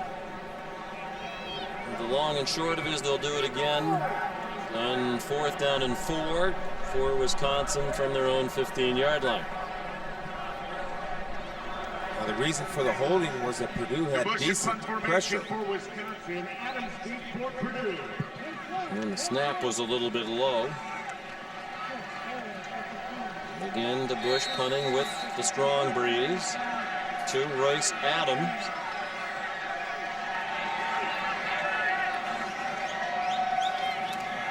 Good snap this time. And a booming punt. Adams taken down immediately. Great coverage by Jack Ikeguano. 52-yard punt, no return. Here's Rob. Well, Sean, down 14, and offensively speaking, Purdue just got a little bit thinner. Dustin Keller, their starting tight end, taken into the locker room just moments ago. He came off the field. They're working on his right shoulder. It's the same shoulder that had him leave the game last week as well. And then bad news for wide receiver Andre Chathams. His right knee in a brace, crutches by his side. He is done for the day. Understandably distraught about that turn of events. Official stopping the clock for a moment. And now they wind it as it does run on the change of possession. Curtis Painter running out of time to get something going here. Running out of time to get a playoff in the 3rd quarter. He does. Handed off inside to Jason Taylor. Out to the 38-yard line. Kurt Ware made the stop for Wisconsin. 17-3 for the 21st ranked Badgers as we head to the 4th quarter in West Lafayette.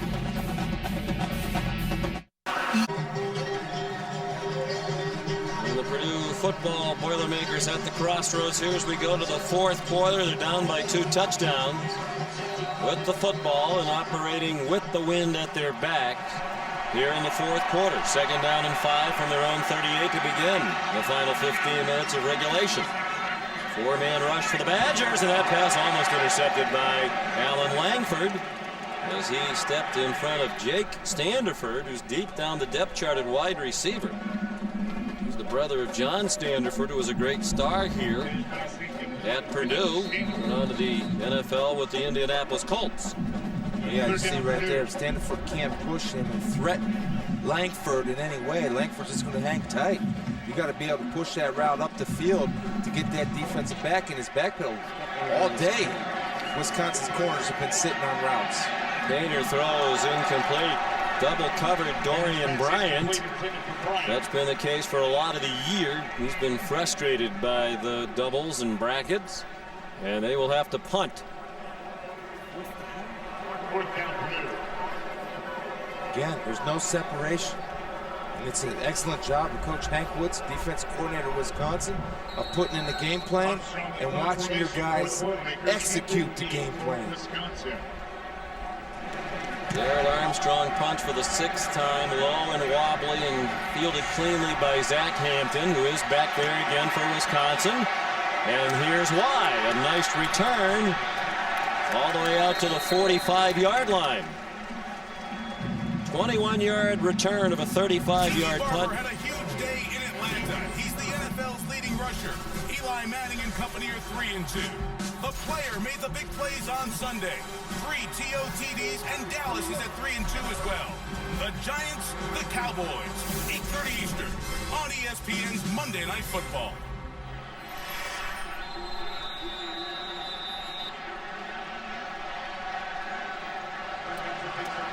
Wisconsin takes over. Meanwhile, they're about to take Andre Chatham's off the field, it looks like. Tough task now for the Purdue defense. They played well today. They have to try to get the ball back quickly from P.J. Hill in this Badger offense. They stuff Hill for a 2-yard loss on first down. But this is a ball control offense, second in the conference in time of possession, averaging more than 32.5 minutes per game with the ball behind Ole Michigan. Well, again, there's got to be some type of sense of urgency from this Purdue defense in their meetings. I saw signs about be conscious of stripping the football. Well, if you read those signs, you sit in those meeting rooms, this is the time to start being conscious about stripping the football. That's another great thing about P.J. Hill. He does not fumble the football.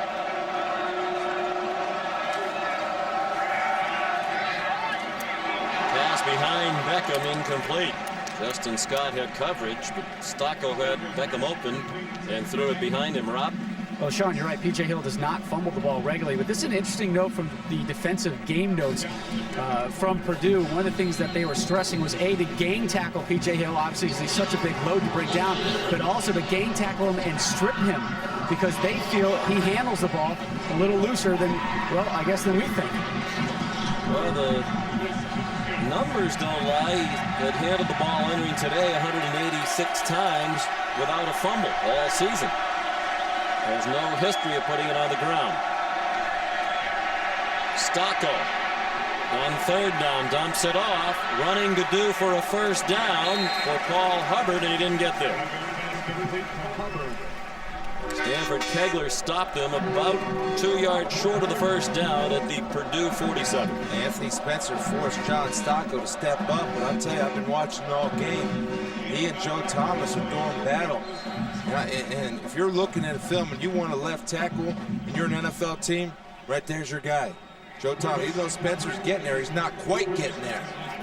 Giving Stocco plenty of time to deliver. Thomas has made a great comeback from the right knee injury suffered while playing on defense. Here's a fake by DeBush, and he has a receiver open. Jonathan Casillas dropped the football at the 20-yard line. When he tried to take off before, watch DeBush, Sean. He's even selling it. He's pointing down the field. I'm going to throw it over here to the right. Guess what he says? Psych! I'm coming back to the left. Don't look before you run, Jonathan. Well, interesting play for Wisconsin. Stocco can't believe the end result. The old 80s psych. A fake punt, and interesting call by Brett Bielema. They executed, and they should have. He'd look like a genius. Now, certainly leaves it open to question. You want to give a team down by 2 touchdowns the ball at midfield, and you could have punted them in deep.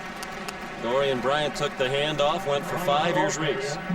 About the 13 players suspended for their role in the brawl against Ford International last week. Hurricanes against Duke. Kyle Wright and Sam Shields, second time those two have hooked up on the day. Freshman scored 17-0 Kings. 3 Badgers, 12 minutes to go. Quick throw again to Dorian Bryant. Jack Iguano takes him out, but it's a first down to the 40-yard line. The play, the fake punt should have worked, but do you like the call when you're already ahead by 2 touchdowns? You have a chance to punt them in deep and make a team that scored 3 points all day go most of the length of the field. I like the call because your defense has been playing well all day and you're trying to drive the stake and put an end to this ball game. But I get that funny feeling that there's something. Wisconsin's left a lot of chances to bury Purdue on the field, keeping their hopes alive. Jason Taylor to the 37, the pickup of 3. Mark Zalewski, 2-year captain of that defense, made the tackle. What a great honor for Mark Zalewski. It's great to be a captain once. He was very appreciative of the statement his teammates made about him again this year when he returned as captain, with his coach Bielema said just about the vote of everybody on the team. Good player, good solid. The steadying force in between those 2 young linebackers, and Levy and Casillas. Talented tight end Dustin Keller has returned after going off briefly. Nice run by Jason Taylor and another first down to the 27. Joe Stellmacher, the senior safety, made the stop after a gain of 10. That's what we talk about, Sean. And again, I think if the defense wasn't playing well, Brett would have went ahead and kicked the football. The defense is playing well, but you remember, this is #1 offense in the Big Ten. You can't let them hang around. Eventually, they're going to get something. Painter swings it out quickly to Bryant, who juggled it for a moment. Then slides to the 17 near another first down. Here's Reese. All right, Sean, it now appears that Louisville, after being scared, starting to flex its muscles against Syracuse. Brian Brom finding his tight end, Gary Barnidge, who rumbles deep into Orange territory. That would set up an Anthony Allen touchdown. He switched ends, first play of the fourth quarter. It looks like Louisville and West Virginia will continue on that collision course in the Big East. I have a feeling Pittsburgh and Rutgers will have something to say about what happens in that conference before it's over. On first down for Purdue, Jason Taylor again, this time tackled by Mike Newkirk. And the clock will run under 10.5 minutes to go, with Wisconsin leading by 2 touchdowns. That's the first time I saw Jason Taylor make a poor decision. He had again a big Otto, Mike Otto, leading around the hole and clearing the pathway, yet you choose to cut it back into Jamal Cooper, who's got you. Just trust your blocking, trust the scheme, get what you can get. Taylor came in for the season averaging 7 yards per carry, 6.3 today, so close to that lofty average. 3 wide receivers, and Taylor the lone back. They give it to Taylor again. Down to the 12-yard line. Joe Stellmacher made the tackle.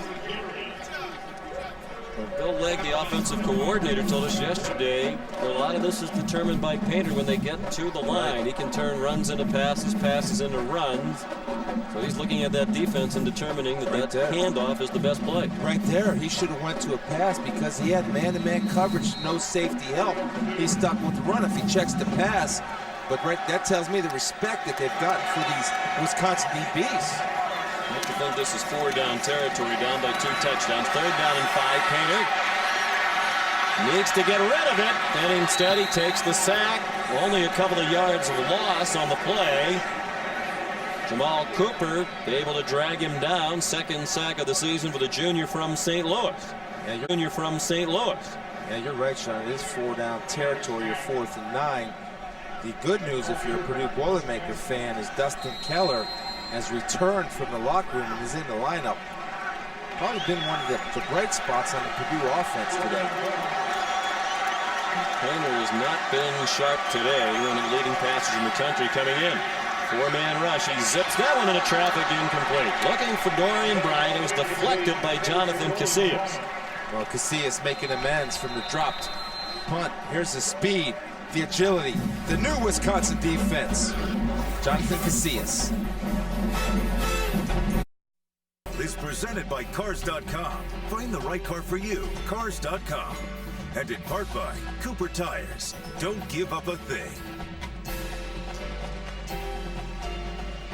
Beautiful day on this lovely Purdue campus. Not a happy day for the football Boilermakers and Coach Joe Tiller, down 17-3. Bogged down again in the red zone. The Boilermaker offense turned it over on downs, and now Wisconsin will look to kill some clock. As they go 1st and 10 from their own 16, P.J. Hill. All the way out to the 32-yard line. Finally, Cliff Averill and Stanford Kegler managed to get him on this Bermuda grass. 17-yard run. No, Sean, one of the things that I'm a little baffled by is when Wisconsin takes that motion, goes over, they have 3 people, turns into an almost unbalanced line. You only have 2 people blocking 4. If I'm Purdue, I'm going to start adjusting, slide my whole defensive front across one man. Then you get the pulling guard.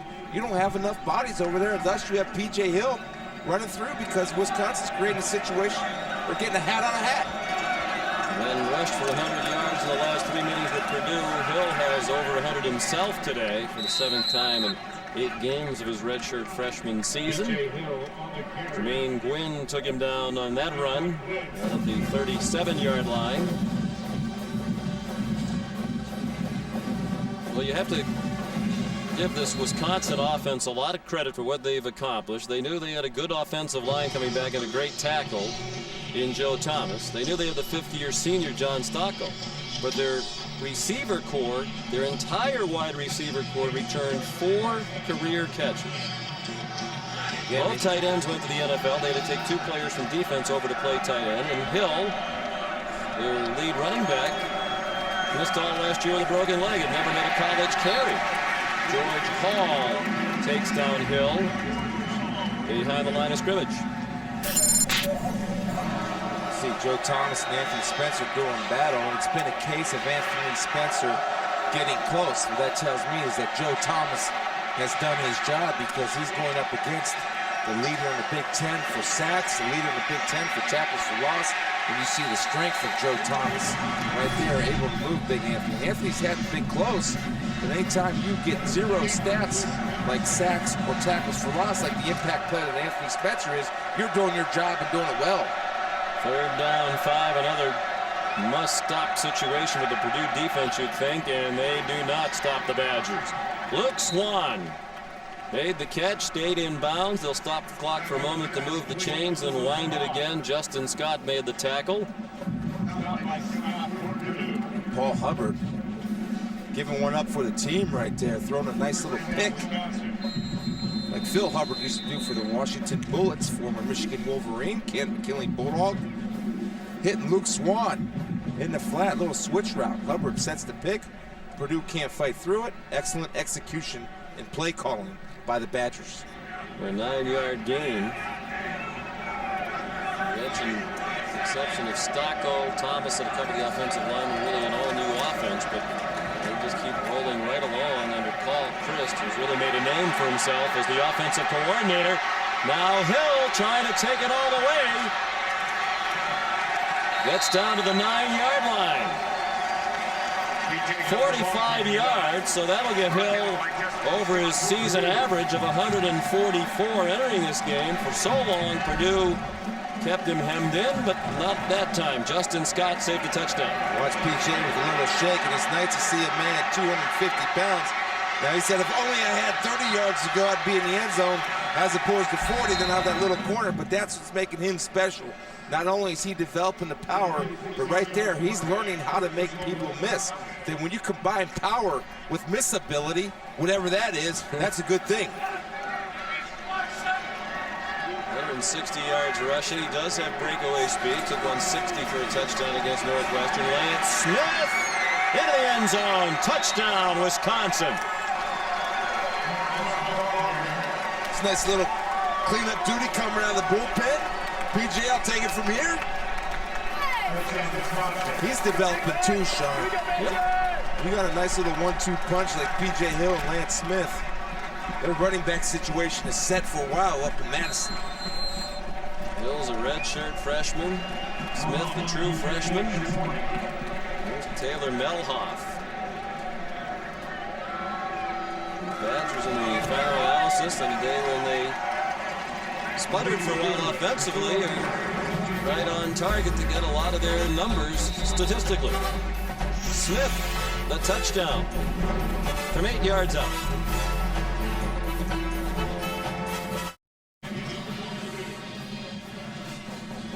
Sean McDonough, Chris Spielman, Rob Stone, our producer Bart Fox, director Bruce Troik, some call him Bruck, and our outstanding ESPN crew. Wisconsin leading 24-3. Taylor Melhoff will kick off. Dorian Bryant and Corey Sheets.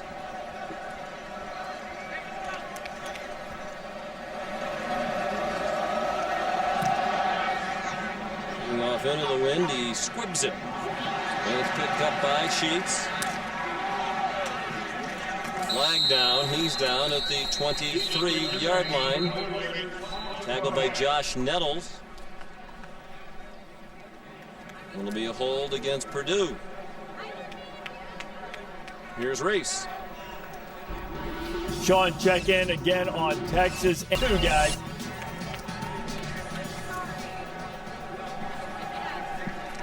Get the feeling that Nebraska is on their way back. Bill Callahan's 3rd year. getting his recruits in there, competing against the mighty Longhorns. Steve Peterson, the AD, there took some heat when he dismissed Frank Solich after a 9-win season. They made the transition from the traditional offense to that West Coast offense. It took a while to take hold, not that long a while. Now they seem to be seeing the results. Greg Orton the catch, Jack Ikeguanu. A quick tackle, good for a gain of 11. Curtis Painter has them up there quickly.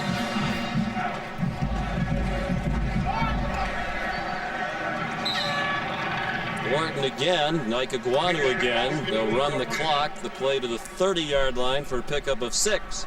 I've been impressed with Wisconsin's secondary. Again, really stifling the powerful offense. Curtis Painter and the boys, their receivers have been covered all day by the Wisconsin defenders, especially Ikeguanu. Again, with all the stats, Orton, did he make the catch? Yes, he did. Terrific catch. Looked like a one-handed grab from our vantage point at the 46-yard line. Joe Stellmacher had the coverage. 24-yard completion to Orton. It is a great catch, knowing that Stellmacher's coming with bad intentions to hold on to that football. Roger Rogers looks back and Stellmacher delivers the blow, but great concentration on Orton. Been slowed this year by a hip pointer. That's been frustrating. Back healthy last week. He had 13 catches against Northwestern. Painter goes in his direction again to the 35-yard line. Ikeguanu made the tackle. 11 more. They're playing a little prevent defense here. That's what I'm saying. I'm sure some people are. Why wasn't Purdue doing this all day? Well, Wisconsin's obviously playing off, keeping the ball in front of them, and letting them complete the intermediate route as opposed to the threat of giving up the big ball. Then I just go back to, I know that makes sense, but when you've held them to 3 points all day, why would you change what you've been doing defensively? Again, it's the threat of giving up a big play early. Now we're looking at the threat of giving up a score. Dorian Bryant couldn't hang on. He has not had a very good day.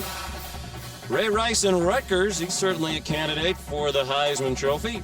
He tested against a very good Pittsburgh defense tonight. It's won 8 of the last 10 games in this series. Rutgers has not won in Pittsburgh since 1998. Very important Big East matchup on ESPN2 today at 5:45 Eastern Time. What a great job Dave Wannstedt and Greg Schiano have done. Those schools kind of revitalizing and getting that programs going. 2nd and 10, just a 3-man rush.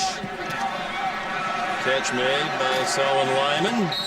Stayed on his feet and then took a hit for his effort from Alan Langford and Mark Zalewski. It's a 6-yard gain. You appreciate the effort by Lyman right there, but when you have Big Zoo, as his teammates affectionately call him, coming and you're being held up, you might want to go ahead and get down and avoid the shot.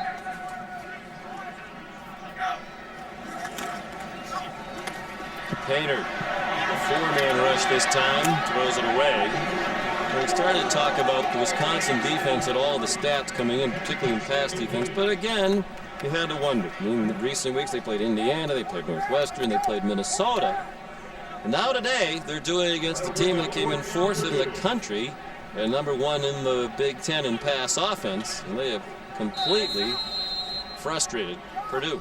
Yeah, and they actually did. They gave up a couple big plays through the air against Michigan, but they played pretty stout against Michigan. But again, it's the new and improved defense.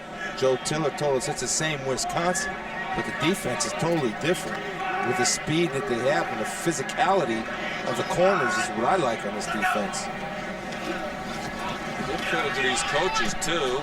There's an interception right on cue. On 4th down, Jonathan Casillas, except for the drop pass on the fake punts, had a great day. Been their leading tackler today. Now he has his first interception of the season. We're talking about the coaching. Mike Hankwitz, new to this staff. The entire defensive staff is new. They hadn't worked together. And from day one of this season, they've had this defense playing very cohesive, well-coached football. Yeah, right there's just awareness by Casillas, not getting bumped off, and makes a tough catch. He dropped the easy one. He makes a tough one right there, getting body position on the receiver, snagging it. Badgers look to run out the clock. Stocco still at quarterback.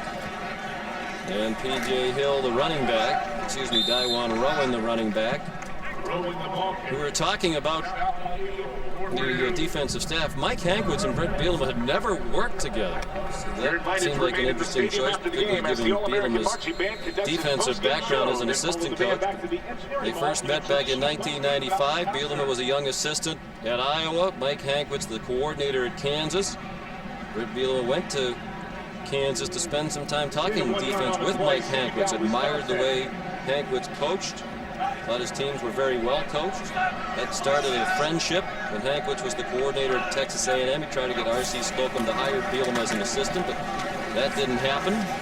They've gotten together at a lot of the coaches' conventions over the years, and now they're working together very successfully. Rowan tackled by Vincent. Here's Reese.